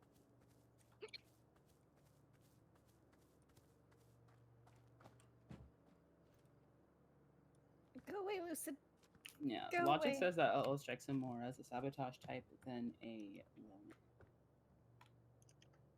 So, and Malpheus thinks that LL represents validating and invalidating, hence the fingers crossed, which is kind of like breaking a promise. I agree that the fingers crossed is kind of like breaking a promise. I agree. Mm-hmm. It is in part, in some way, for self amusement more than it is for vengeance or revenge. Definitely. And like the more I think about it with some of his recent interactions, because he was actually out like not too terribly long ago, he talks a lot about giving people attention and getting attention. 'Cause I think one thing that he did to try to recruit people from the idea, like the idea followers to his own side, was asking them like, hey, does the idea give you enough attention? Which I think is actually pretty interesting because Laugh Last has spoken about the idea and the lack of attention that he's gotten from him before, during a conversation where he basically complained about it. Where he was like, yeah, I'm just really mad that he never paid enough attention to me while he was around. Which is interesting because I think it might imply that there was a decent relationship between the two of them at one point and then it deteriorated, or Laugh Last is literally just that obsessed with getting attention, Yeah, I think it might go. Could just be recognition. all about validation. Yeah, Hmm. exactly. It's exactly what I was gonna say. I think it goes back to what Mafia said, that it's more about Yeah, validating and invalidating. Like, he didn't validate him enough, which is really weird. exactly. That LL is kind of being, at least in my head, painted as like a high maintenance kind of god. It's pretty funny, I'm not gonna lie. Of course, he doesn't want any sort of reciprocal arrangement for validation. He wants to be free to be bad at commitment while still getting the validation he craves. Logic says. Yeah, that sounds like toxic behavior. Definitely. I thought it was interesting that like when LL was talking about aligning with the idea and he was saying like initially why I betrayed him, you know, this, that, and the other. But then he was saying that he was getting kind of bored of like listening to the same old song, which kind of goes with like his immaturity or his, oh, hello there. But then I was also thinking like even if he did say, okay guys, I want to like turn a new leaf and I want to try and join the team, like we couldn't trust him because maybe that's like for him that's just another fun little game of betrayal in the end, right? Hmm. So it's almost Whatever like gives him, whatever gives him the most amount of laughs. yeah, so it's like either way you can't really trust him if he's on your team or on the other team. Hmm. Definitely. Let's see. Yeah, so I guess the potential for alliances across voices are there now. So I kind of encourage people to go seek out alliances between maybe their favorite voices. Doesn't necessarily have to be sided with TAD or SAO. It could be Hmm. sided amongst a common ideal or maybe a common result. We'll bring in a third I contender. I like how with how I'm playing it with 8th and stuff that I have sent a lot of lights not only to TMC but also to Die For You because like our goal is to like kill all the voices or whatever. So Hmm. while that kind of constitutes like needing power and stuff, like it's also a cause we think is worth dying for. So we talk. I've sent some lights to Die For You and stuff about that too. Also, the man is running laps because he can't see me apparently, which is actually pretty hilarious.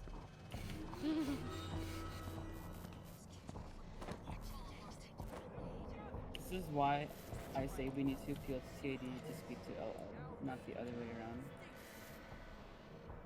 Oh, because then it would give him the validation that He so desperately craves in life. he must be lonely being a voice. No, I think I realized what the shape is trying to do. I think he's trying to jump onto the ledge, but he's being blocked by that string thing. Maybe? I can't tell very well. This is actually hilarious. Oh shit, we got. Is that Spoder again? God damn it! He's running This towards freaking Elia. spooker. God damn it. I'm going to hunt him down and I'm going to throw him into the spit. Wow, rude, Spoder. I did the head wiggle and you still flashbanged me. Rude. Catch him and throw him directly into the spit, and oh no, I'm gonna get shaped. This is Spooder's fault. Hey, Spooder! Alright. So let's see, what level am I?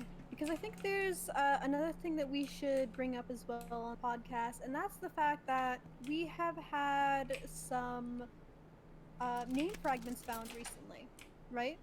Oh, Which yeah. which unfortunately we are not high enough to go and explore some of them because most of them are in old growth, except for like one of them. Maybe two if I can open up dream therapy next level. I forget which level that opens up, but we've got a couple of name 7, fragments. I think? Yeah. Oh, wait, that was you. Name fragments. Although the dream therapy Oh, what? one, oh, I didn't know he was after me. Rude. Okay, Archer. oh, you got a lucid right behind you. Of course I Good do. luck with that. Oh no. Unfortunate that it's like at the max range. But anyway, continue with what you're saying.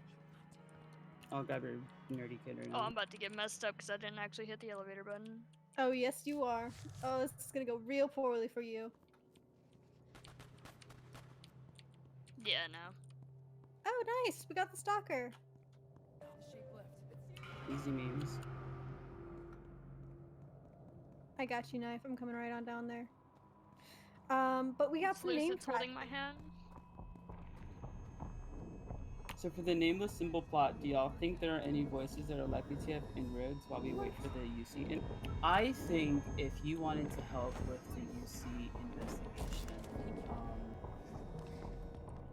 you should find out information about the other town that Archer kind of. Help!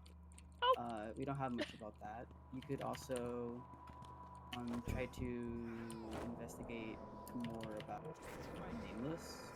Don't really know much about her, but everyone keeps saying they don't remember her. So I'm not too sure if that's a ploy because they don't Oh, want to no. remember her. Like Yeah. someone had Phone said is earlier. stuck. I am pretty sure that this mission is now unfinishable. What do you mean? Oh It's no. underneath the thing right here. I The don't even know how we get classic, we dropped something in a grate. Run! No! Oh no! It's okay. You know what? This mission is unwinnable. Let's play tag with the shape for a bit. Might as well have some fun with this. Oh wait, no.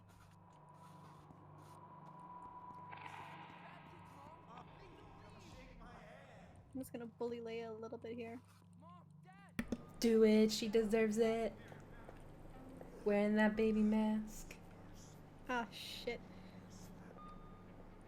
But yes, what we were We're not allowed talking to about. leave, are we? Nope, we can't leave until we get the It's under. phone. It's under the thing. Quick, someone activate console commands. We can't activate console commands. I wish we could. No clip. But So the name fragments that have been found recently, we've got a couple. We If I could have drag, can I pick it up? a name fragment was found on the back of the shed in Old Growth. Because if you go up to Old Growth and you go to one of the exit caves by the dream therapy entrance, Zayden. uh, did you get Zayden? Mm-mm. Oh yeah. He's getting me. Ah. Alright, Zayden, it's up to you to keep this game of tag going. Wait, you want me to not end the game? Oh, just try to avoid the shape as long as you can, and then when you fail, you fail. Okay. Continue. The name fragments, we've got one on the back of the shed over in Old Growth. We have another fragment that was found in one of the wings next to the sink, and I think that was the baby wing with the cribs, right, guys? Yes. Yes, absolutely. Yes, with the crib. Then we had one in the middle section in the counselor's office on the wall next to some pictures. No, Yeah, wing so A. definitely in Which is response to wing what A. someone had said about what they could investigate, you can try to see what those fragments were, like who they were before they got taken. Mm-hmm. So Oh that's yeah. something. Yeah, because all these fragments are actually people. So I think you have to ask about fragments that you've already found because you need to know what they're posed like. Because the Oh, idea will ask about it. okay. Well, that's good for clarification. I didn't know that because I don't do TAD encounters at all. So apparently it's not in the wing where it has the baby cribs. So that's disappointing to know. Oh my goodness gracious. And then we have the one that is in the counselor's office in the middle wing, on the wall underneath the pictures, and then we have one in the attic of old growth as well. I don't actually know which side that one's on. It might be the one where the toddlers are at. Sparrow says it's in wing A, which I guess that's the toddler section. And then it also says one here about dream therapy. Oh, right, now I remember what the dream therapy one is. The dream therapy name fragment is the. I can't believe Zayden's cheating by just crouching and hiding in a room. You're supposed to run. But the dream therapy one is in, of course, dream therapy. And when you're coming from the airways, you hang a hard right and you go onto the pipe, and it's right there on the right side against the rock wall where the pipe bends. Yeah, the infamous yellow pipe theory that everyone's like, yellow pipe has a name fragment. Finally, the Mm-hmm. mythos has taken life. So I'm pretty happy that it had one because, in many ways, it kind of reaffirmed my belief that if we believe enough, it might happen because we all believed in the yellow pipe fragment. It like showed up. We That's just my believe. headcanon, of course, right? Oh yeah, Sparrow makes a good point here that the pipe fragment silhouette is so sad, and it is because they look like they're falling off the pipe, and everyone here has fallen off that pipe at least once, and it's bad. It's really Yeah, easy to Yeah. fall off I that use pipe. it a lot when I'm stalking people to like juke them out of it, but it's like janky. Like in many ways, it's a janky grab for sure. Sometimes you have to hold your space bar like a couple times to get on it, and then even afterwards you might spam it too much that you jump over it and you kill yourself after getting on it. So it's just like crazy. It's a really janky jump. It is a really janky jump. It's pretty great though. Yeah, Uh, definitely. If you get the pipe jump and the kid behind you doesn't, like, bye kid. Like, it's the best, dude. Just watching. Uh, Imagine like a sound bite of them going just the Wilhelm scream. Look at Zayden just chilling there. This isn't playing tag with the shape. What the tag is like when he doesn't. You can hide from tag. No, you can't hide That's during hide and tag. seek, Zayden. Tag. It's different. It's tag. Oh my god. I can't believe Zayden's a coward. Kyle says, suddenly rule change. Yeah. No, Yeah, this is not hide and seek. This is tag. this is tag. Okay. Tag. Ooh, congrats on the jacket tier. Nice. So a couple more things to cover real quick.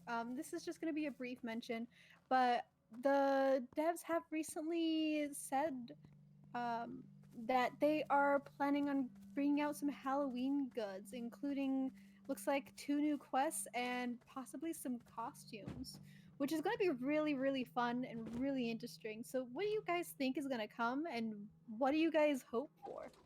Skeleton costume. I want to be Bones. You want to be Bones? Yeah, like that's gonna Rattle in be those like bones. my Me name too. for the whole month. Bones. Also, we're going to publicly shame Sparrow another time here for saying Sans Undertale. Dude. I think I'm pretty sure I wrote a shitpost today where someone was like, whoever I stalked that was dressed like Sans Undertale. I was like, what the heck? Do we even have Oh for god, you Sans can Undertale? make Sans in the game. Oh, that's awful. I hate everything about that. And every time you like, if you have the costume and you like have Just need some unstoppable. slippers. God. If you like have unstoppable, every time you like trigger unstoppable, Megalovania starts playing. That's like a curse thing. I know Rue said that we would be getting some new quests. I think someone asked if they would be in the same vein of what we already have. And yeah, it's something similar in that umbrella, he said. Mm-hmm. I hope Yeah, it's which is- bloody. I think the new quests and the new content might be relevant to what the Unknown Caller is going to release. That's my tinfoil hat theory. Ooh. Oh, now That would be would fun. be really great. Or maybe not the quest itself, but the recording will be in the boxcar, I think. Yeah, that would actually be really, really fun if we got quests relating to that. Or the other gods, because I know a couple of the quests that we have right now are related to the gods and things that they want done. So I would love to see more quests in game that were perpetuated or given to us by other gods other than like Dance for Us. Or the weird murdery thing that, Murder God is doing, as his name implies. Man, that guy is something else. Mm-hmm. Which that's actually going to be really interesting and probably a good time to start talking about him because recently when he was out, he was talking about the fact that he might be coming out more, that he is going to start getting more active. So it's a really good time for us to start, like, chattering about him and what he's about. Well, let's get into a new lobby soon. Maybe if we start talking about him. Zayden's too good at tag. Zayden, go throw Sigh. yourself off a cliff. Yes. Say no Zayden, more. quick, Wonderful. be Say bad. no more.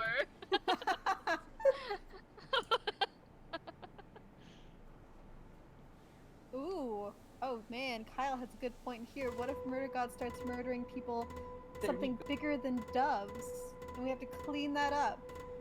Yes, more blood. We start cleaning up like hollowed out pumpkins. That would be kind of hilarious. And there's like pumpkin seeds everywhere instead of blood. No, that's awful. It's all slimy and no. Oh, okay, but blood is fine. Blood is fine. Innards of blood's pumpkins? Nah, count me out. Can't I'm do it. excited for the Halloween decorations that we get. I wasn't Oh, here right. for earlier access, like super mega early access, so alpha. So I didn't get to see or beta whatever. So Me I'm either. excited. Oh, definitely. There's gonna be a lot that's gonna come that's gonna be really, really fun, and I do wonder if with the Halloween stuff, because a lot of the gods have been saying that that they've got stuff planned, that they're going to do more stuff. I would love it if like the eighth god actually came out and started doing more stuff as well. More stuff like mission wise, because even though he's been really, really quiet lately, he has been existing in the periphery. Um, I'm ready. as either active participants in the not quite active, but potentially a catalyst that started off I'm ready. the entire murder mystery that we're investigating. And with the missions that have been attributed with him, including the Dead Dove missions and then the Missing Kids missions, which is also the work of him. I think. So I really want to see if he pulls out more or if Yeah. he starts coming out and like taking credit for the whole murder mystery with Nameless, because his entire MO is that he takes names, Mhm. and she stated that her name was taken from her. October would be such a good month for that. All spooky. I agree. I love spooky month. I think for as many theories as we have, the eighth guide is involved in this. I was a bit disappointed that no one asked him when he was out about the symbol or whatever. So maybe next time, people might ask. That would be cool. That way we would It's know on more my about it. list. Oh Wow, yeah, rude drone. I definitely have my suspicions that he is going to be coming out more for Halloween because it's fucking Halloween, guys. Like, how can we not have It's totally him fake blood. totally fake blood? Like, he is prime material for Halloween missions. Yeah, for sure. He's the spookiest god and basically a threat to everyone. So, for Ah, sure. just like me. I mean, what? Totally. Oh. Let's see. Good think- shit. I think one thing we should talk about with him, because he is our Daemon of the Month, in case you guys haven't noticed.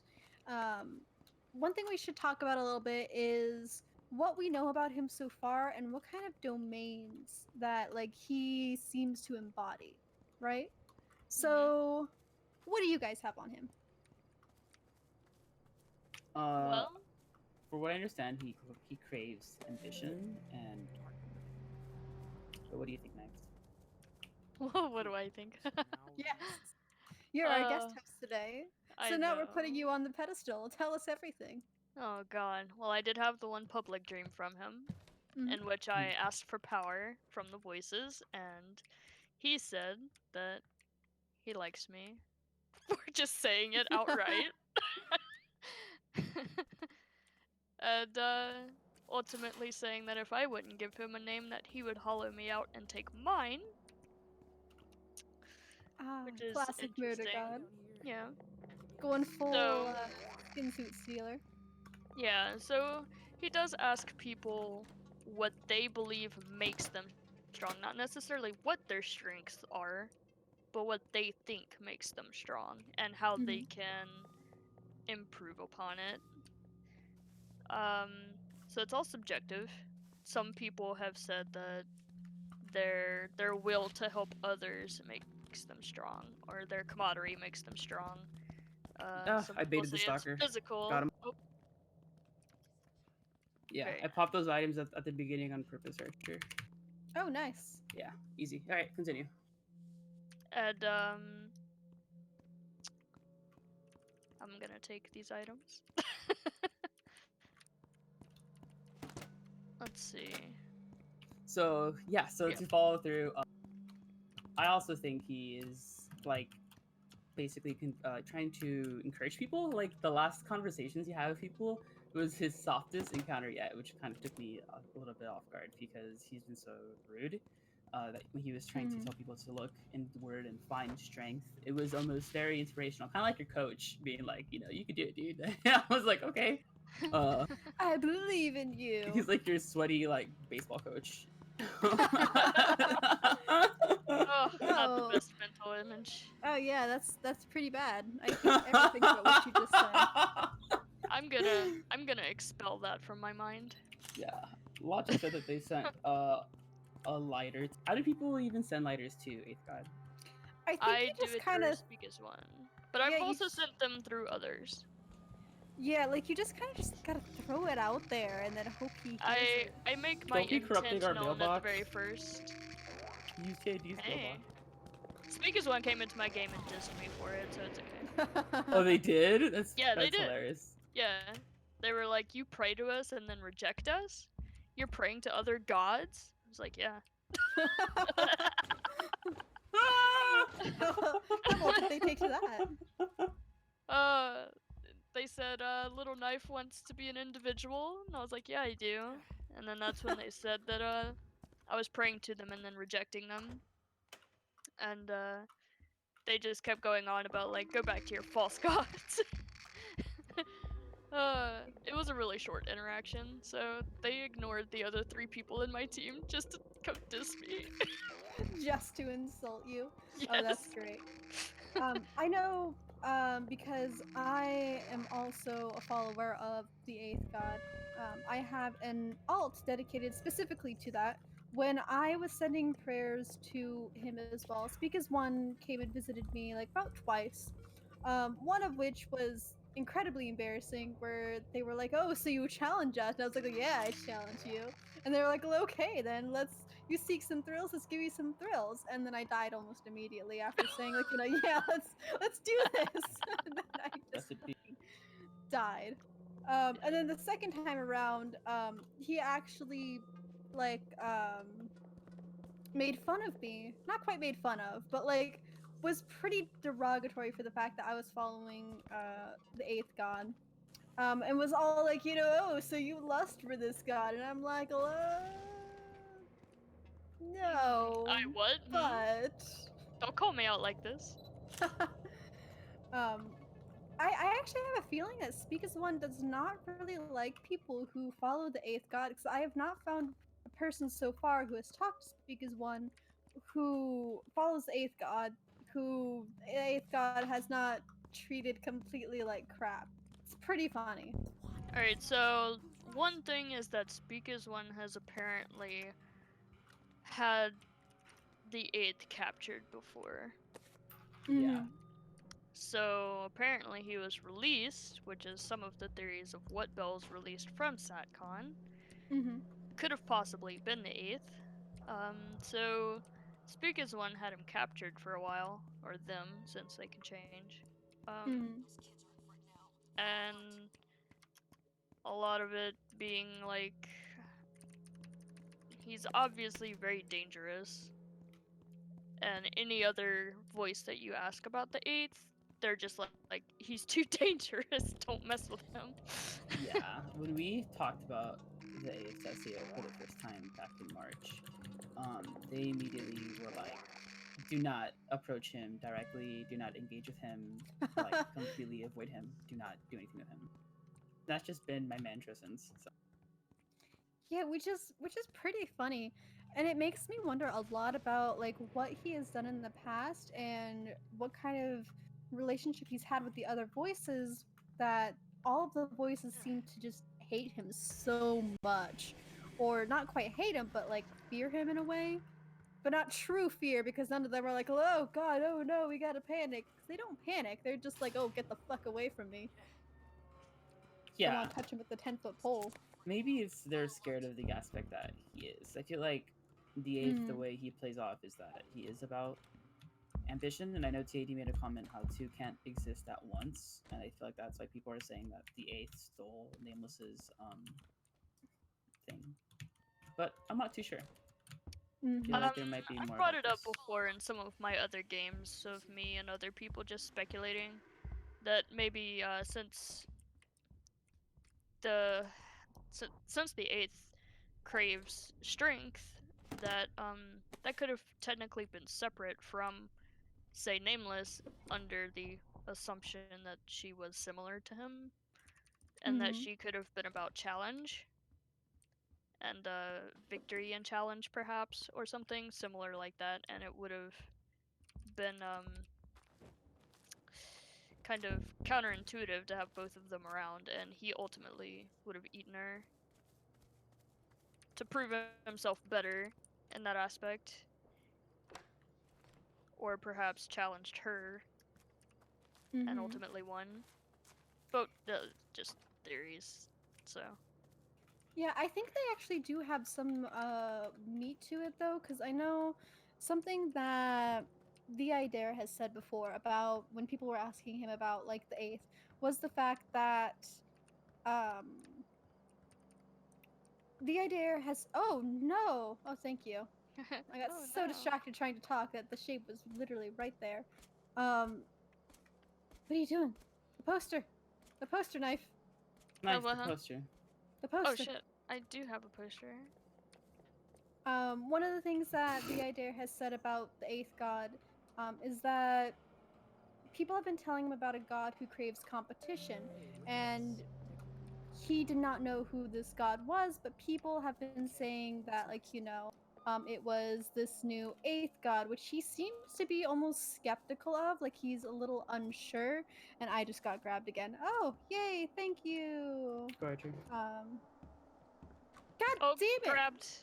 Alright, Trey. I don't have more than 2 flashbangs. That's fine. It's good. It's okay. This is just my life now. I'll grab That yours. he seems almost a little skeptical that it is the eighth god, but he's going by what the children say because they, seem to know it best.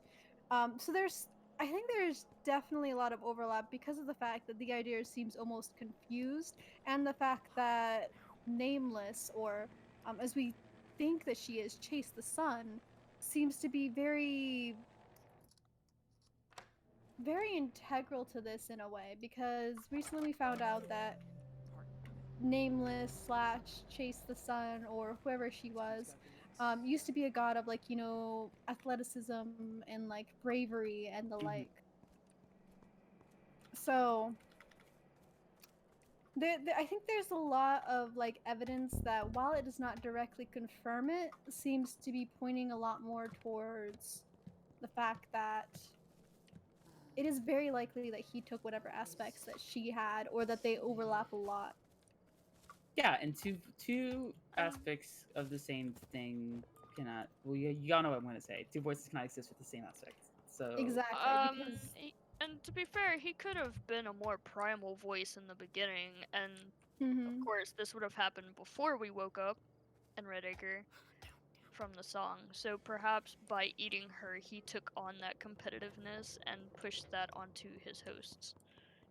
That's actually a really good point because like he seems to be a lot more of like a hunter god slash warmongery of a sort, but not quite warmongery because it has been stated that he is trying to declare war by killing these doves, but at the same time other people say that he doesn't necessarily want a war, but at the same time he will turn the city into a bloodbath. So yeah, it's mixed hard. messages. Yeah, it's definitely hurt to say if he's the one who hurt Nameless, which is why I implore people who encounter him again to ask him more information about it so we can get some more on it. Because I'm not too sure he'll talk to Zayden, but I'm sure he'll talk to one of the many occultists that he. Which makes me also wonder, like, what an occultist would do for the Eighth. The Eighth wants to consume strong people, but what if they have someone that isn't necessarily strong but they want to serve? Would the Eighth God just use that person to bring them strong people? Get me? Like, bring them an offering? Honestly, Oh, are you saying weaker people? Yeah, could help the Eighth God by bringing in strong people. Because Like, somebody said that they weren't strong enough to serve him, and the Eighth responded, "Well, food is always worthy." Okay. Oh yeah, I think Tears said. I think that was Tears. Tears said something like that. Yeah. Oh, dude. Food is always useful. Mafia says that he wants deer statue info. I have it in an SEO combo. SEO says that it reminds them of a time like before Red Acre, when they were very much about their intent and they hadn't really been kind of ironed out as who they were yet. They weren't kind of aware of their identity. But it goes into great detail in that one thing. But I do know that the plaque is a bug, from what I heard. A bug, which is really sad because like I had theories about like an entire timeline revolving around that, and now it's a bug. Let's see. Some other really fun things about the Eighth too. I know from my conversations with Speak as One, regarding like the weak hosts. Speak as One has said that he culls his weak hosts, but he eats the strong ones, which might mean that he just like tosses them out and then doesn't really consider them a snack. SNACC. Um, but at the same time, that also contradicts with what he was saying when somebody says, "Hey, I'm not strong enough, so what can I do?" And then he was talking about like, "Oh yes, then you could still be food." So I don't know. There's a little bit of contradiction between like what the voices give us. So there's something there to investigate as well. Yeah. I know it has also been stated that he is a fan of blood sports. Like he likes watching his hosts fight each other, and then he likes to eat the strongest ones. And not to mention with the fact that he seems to be also very dedicated to the fact that he to consume other voices, like literally proving he's better than them, and then eating them, and then taking their names as trophies. Which if a voice loses their name, that's pretty much akin to a death because then they're going to be forgotten. Mm-hmm. No, I agree, and I think that's why we don't know Nameless's voice too. Because if we knew her name, she would come back to life. Exactly. Which is, I guess, a And lot then to there's think also about the too. yeah. And then there's the fact that, as we said earlier, with like, Damon oriented missions, he is the one behind the dead doves and the one behind the missing kid missions with the blood trail. And this is going full tinfoil here, but I think it's really, really interesting with the fact that in both of those missions, the blood spots are actually marked when you close your eyes. And those are the only missions where blood at any point, or like bonus evidence stuff like with the dove, that they're marked with something when you close your eyes, like they want to be found. So, full tinfoil, don't know what it means, but I think it's really, really interesting that he's the one. I think His Sao said that missions.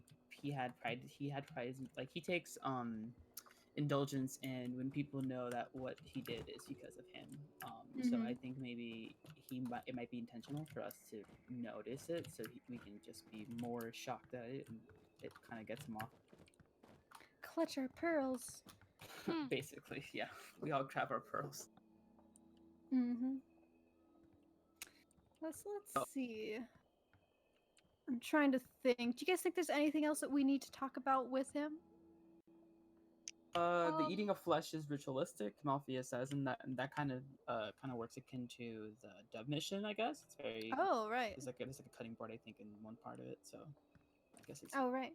Because per the mission itself, the little text that you can read when you investigate the table over here by the TV, it says that she ate the head off of doves. Yeah, Ozzy Osbourne style. Alright, so for any people out there who want to know how they can prove themselves to the hunter by acts, he tends to ask people what makes them strong, and then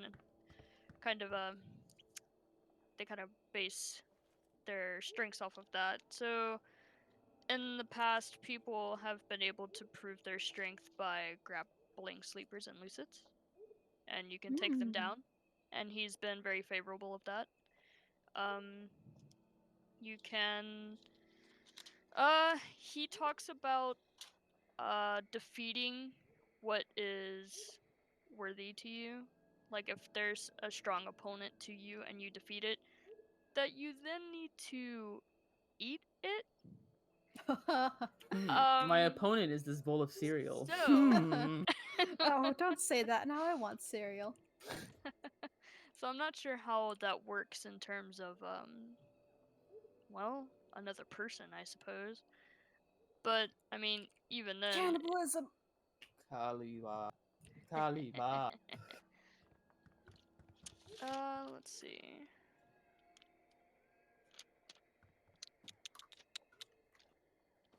So he had a dream with you. Did it hear Archer?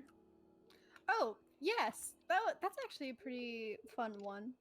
On my roleplay account where I have the Misha Cuts follower Archer, for some backstory, he's a coward. Like, that's just who he is as a person. And back when Murder God first came out, I got so excited, I ended up sending a prayer to him, basically saying, I'm going to rip your skin off and wear it as my own. So I sent that.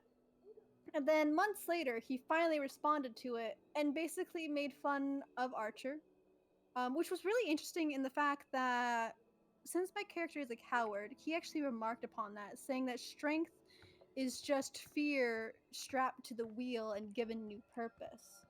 So I think that's really interesting that he might not be necessarily afraid of people who are cowards, or that he thinks that, like, if you're physically weak or like fearful, you're not necessarily not strong. You just have to use that in a way that's beneficial for you. Yeah, a lot of people try to tell him that their will in general is what makes them strong, that they have the guts to do stuff, and that they're willing to pull through on what they want and take what they want. So he does like that. I'm going to get this, and I want it, so I'm going to take it. I mean, he says that in some of his dreams too, so. And that he doesn't like to be bossed around, so.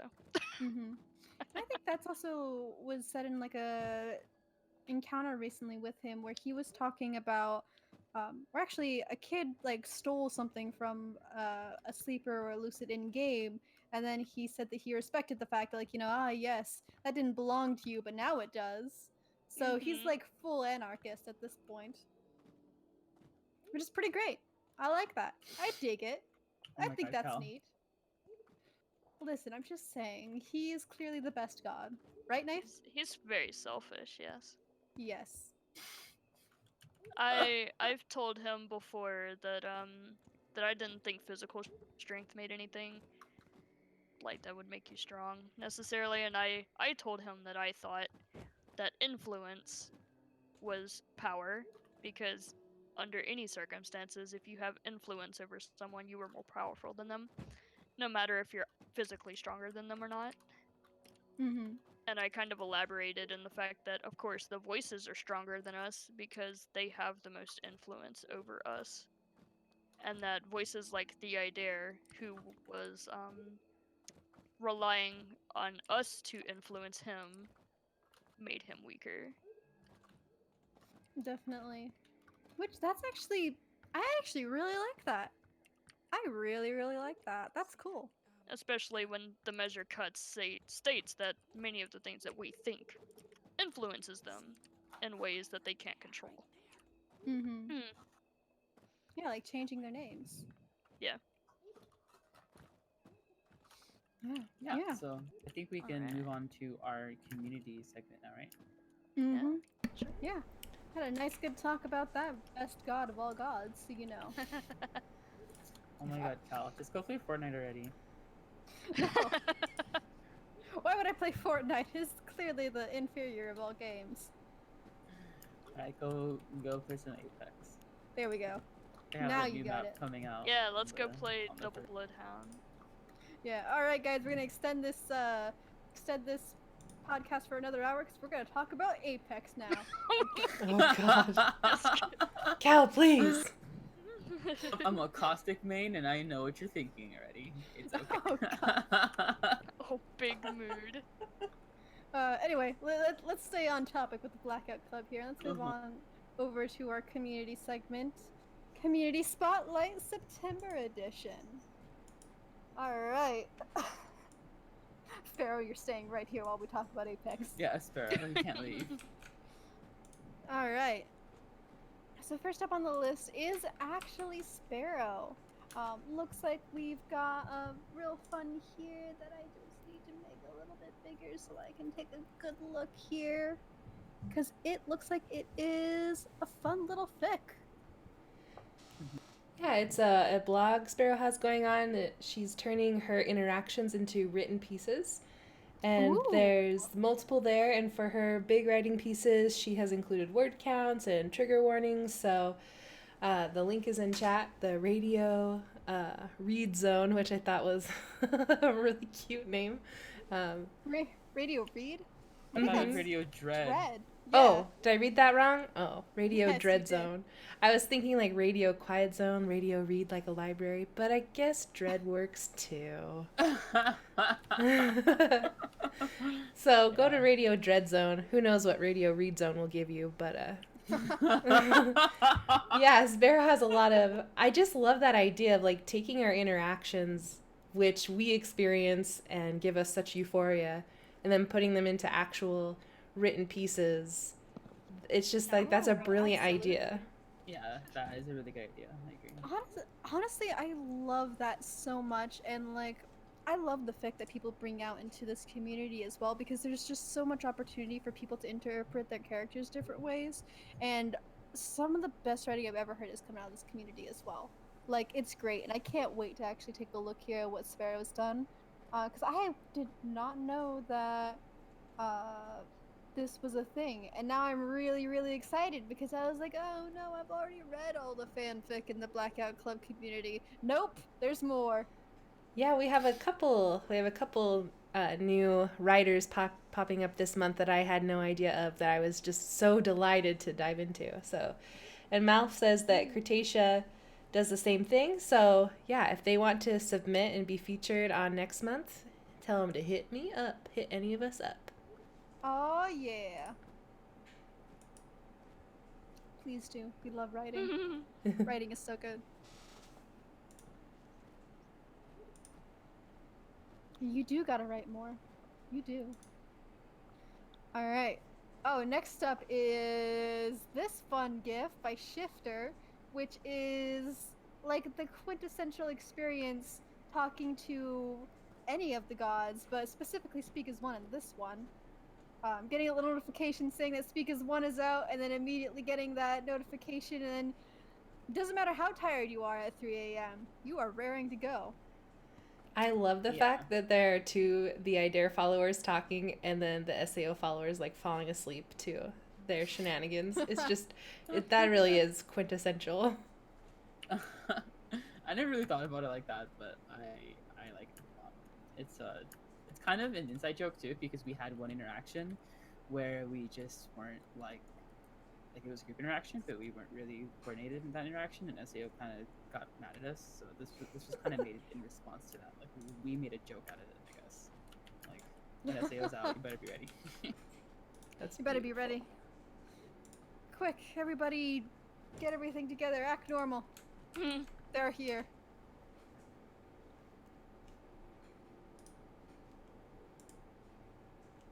Alright, next up is Novocaine, which with some really fantastic ref art of some Blackout Club characters, as you can see here, which their artwork is absolutely fantastic. They have such a stylized look that makes their kids so lanky and just so, like,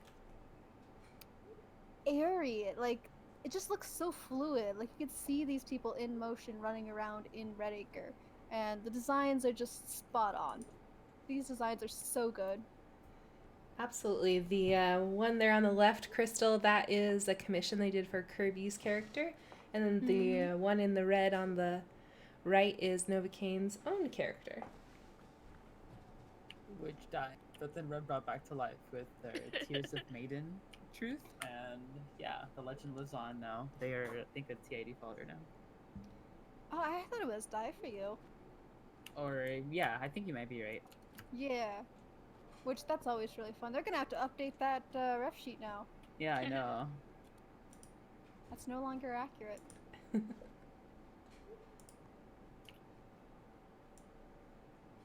Yeah, Rev highlights that they are a DFI follower now, and that they're trying to make amends to TID. Excellent. So What a character next. arc. Love it. Excuses for new art, you say? Any reason is an excuse. It's true. Next up is the Dreaming Prophet. Since our last episode, the Dreaming Prophet has had a couple more episodes come on out, including an episode dedicated solely to Speak as One. The duo who writes, produces, and edits everything for these episodes are the funniest duo alive, and they've got a lot of really fun stuff packaged together in a really easy digestible format for newbies to listen to. So I definitely recommend, if you guys have any time to check out this podcast, do so. They can be found everywhere, and it's really great. And they also have transcripts too. So if you don't have time to listen to a podcast, pull up those transcripts, take a read, take a gander. They are super entertaining. I love listening to the banter they have that back and forth. So the two new episodes are 6 and 7. 6 is called Mission Possible, where they are talking about the missions, and episode 7 is called Choir Class, which I'm sorry, I just love that. Since it's an SAO episode, choir class, oh my god, it's so good. But yes, as Archer said, they talk about SAO and their views on humanity, the shape, and SAO's relationships to other gods. Mm-hmm.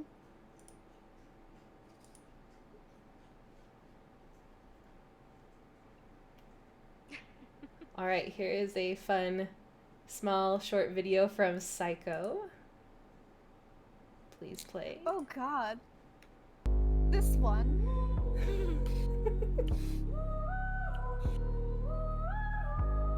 Oh god, it's an entire video. I think I've only ever seen the GIF. you haven't heard the song? Oh, I've heard the song. The sounds just make it. I think it's freaking hilarious. What do you guys think? It was I good. don't know how I feel about it. Yeah, I saw a meme like it or whatever on Twitter, and then I messaged Psycho and I was like, "Hey, dude, like we gotta make this happen." And he was like, "Yeah, I'm just really busy, so give me a couple weeks." And a couple weeks later, he sent me this. It's so good. I'm fearful I don't understand it. All it inspires is fear. It's one of those things where, like, you watch it and then you realize, like, a minute later, you're like, you really want to watch it again. And it's just kind of like you want to keep watching it over and over again. I mean, that totally No, didn't it's- happen to me. Yeah, it It's did. just like SAO. Just can't get you out of your head. It's my true. It just gets stuck but, in.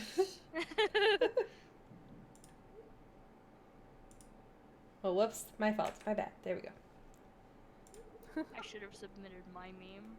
You should have. You can submit to Red Too Acre late. Neighborhood Watch next month. Next one. You know, memes die within like 2 days. It's true, they do.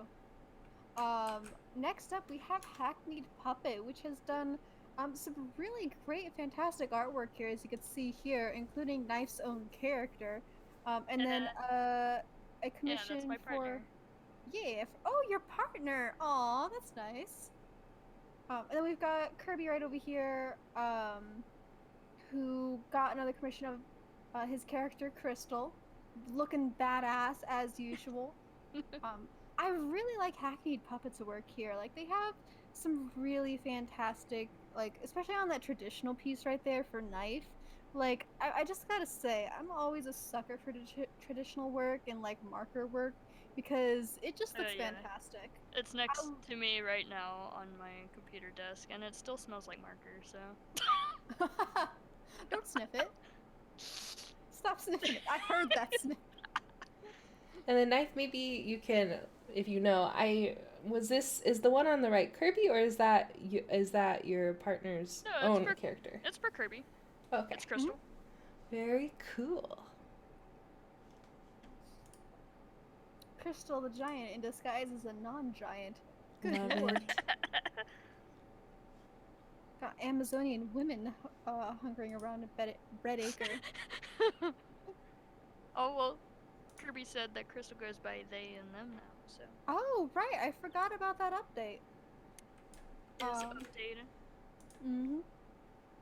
Then it looks like next up is Liz is a Noob. We've got some fantastic gifts that she has drawn for us here, including one of her character being talked to by a god with a fun little tidbit in the background. Not even the background, in the foreground of the knot in the wood shaped like the idea symbol. And then, of course, you've got the fucking shape there coming to beat her ass for being a the idea, not quite a follower, but associate.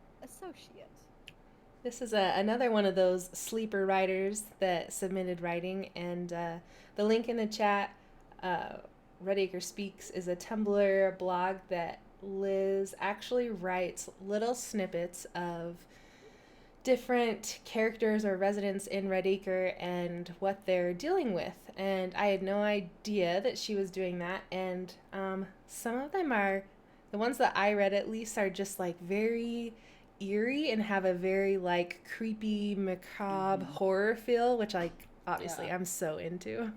Oh, And I like Liz's Listen. blog. She does all these short stories that are just kind of based around the world with no semblance, and it plays off really well for her. It's just like a short little snippet. yeah, I like the emotions that she evokes in them, and it's kind of cool that it's like each post is kind of from a different POV, and so you kind of all of a sudden it makes you step back and realize there are so many different people that live in Red Acre that we don't even think about, like, as we're talking about the game.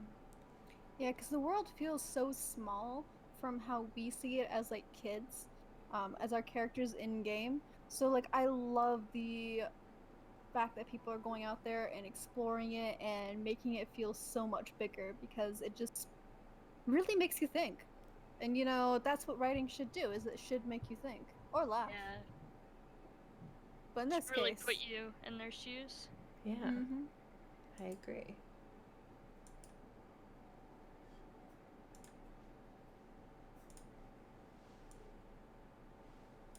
Alright. So coming up Then next we next, have oh my god. Yes, my Next up is Bucket with this beautiful piece of a baby mask. This is a commission for wine cakes. And I Oh. believe they run with a whole troupe that does baby mask goodness, so It is Leia approved. Yeah, I think they're colored too. Like they each have a color that they all go through. But I don't remember their name.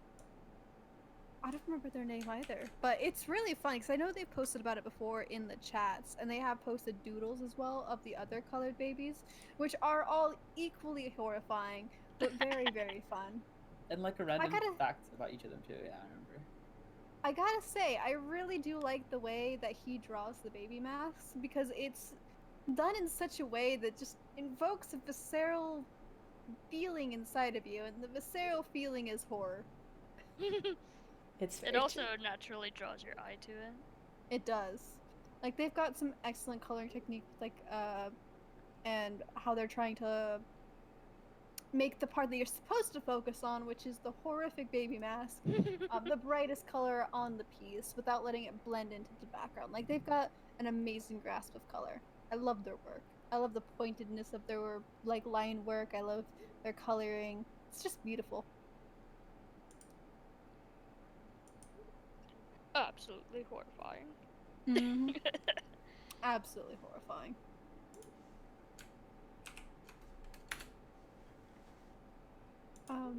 And looks like next up is Azura J, which is always a delight to see artwork from her because she has some of like the best paintings that we have featured here on the show because they're just so colorful. Like if you could see right there on the left, that's actually a commission that she did for Malpheus. Yeah. And like just like I don't know, I just want to print that out, ball it up, and shove it in my mouth to eat it because I just love every. I thought you were just gonna say throw it out the window. Shove it in my mouth and eat it. Jeez. Murder God. Do you ever love something so much that you just want to eat it? No. Well, do tell the hunter your feelings. Oh, I will. I will. I guess you and Little Night have a lot to talk about after the show.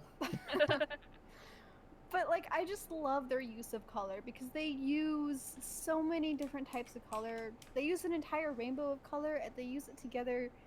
Just I don't have the words for how much I like this and like how good they are at like mixing it all together without making it seem muddy or without taking away from the main piece, the main subject of the piece, which is Mal. Mal's character. I don't actually know the name of Mal's character here, but it's now Mal. It's not Mal. It's but now. It's not Mal. Finger guns. I can hear the finger guns in your point. There we go. And the one on the right is a commission that she did for Kiwi's character. And I gotta say, I want to know, did they go outside with this accordion? Like, are they playing it for us in the boxcar? What's going on? Because that sounds awesome. What's the story with the accordion? Because Nox sings sea shanties every time they come into the game. That's true. Is that a reference to Sea of Thieves? Oh no, I think they just do that. Okay, just I don't know. I think they do like playing Sea of Thieves, but I'm not entirely sure. But no, they're a dance for us, or their character is a dance for us follower. So their character, she goes out and plays music, sings, like that's like her entire shtick.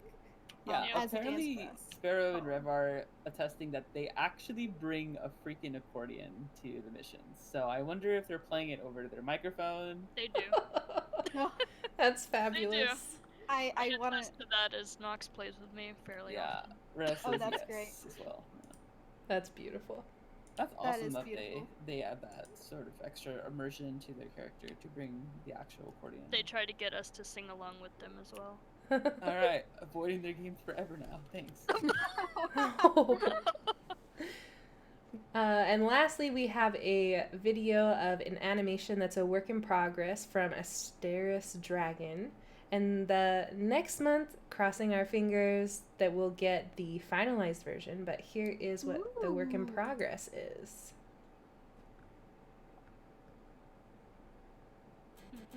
The suspense.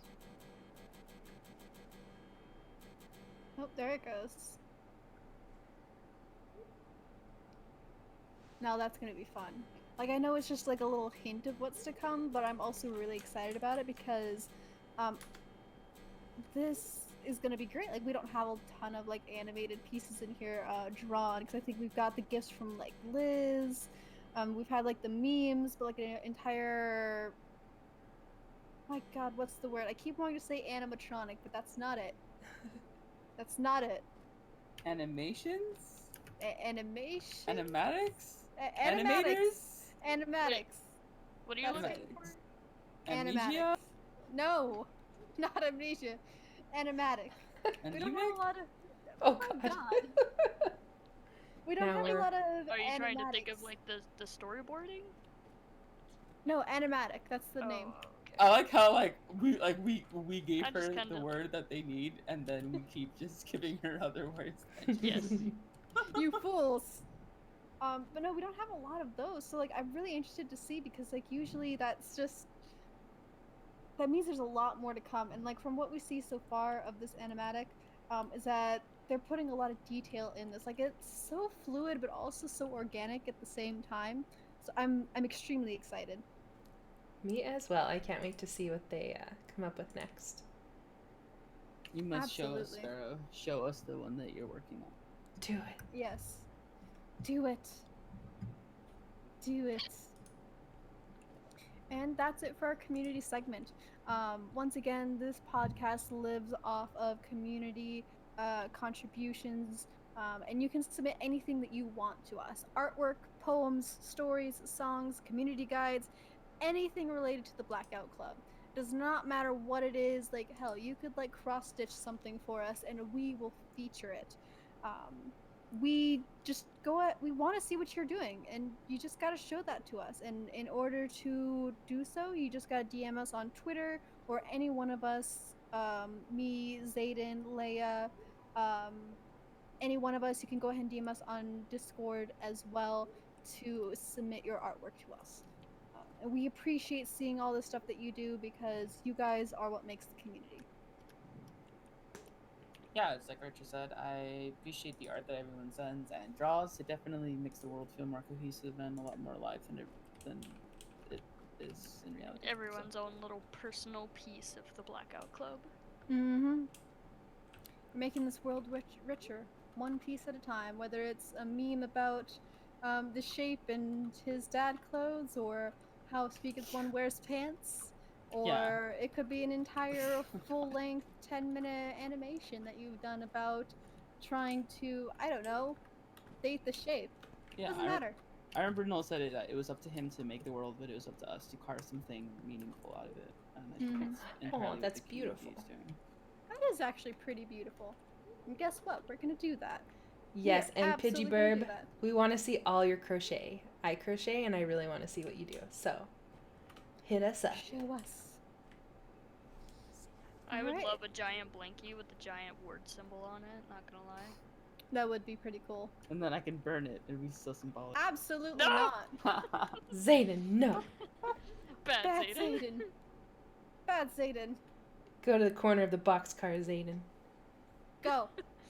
Yeah, Go. go through that stalker door. No. No. Turn back around. Turn back around. There you There. go. Bully Time him out. into the corner. Wow. All right, Everyone- guys. Everyone assert your dominance. Don't T-pose over me, please. Thanks. No. Wow. Turn back around. I dab at you. All right, everybody. I think we might have to end the podcast here. It looks like we're gonna have to collectively shame Zayden into the get back around. Wait, isn't that... Do you guys hear that? Isn't that... Uh-oh. Uh-oh. It's Oh coming. God. I bet that's just a ploy by Zayden to stop the punishment.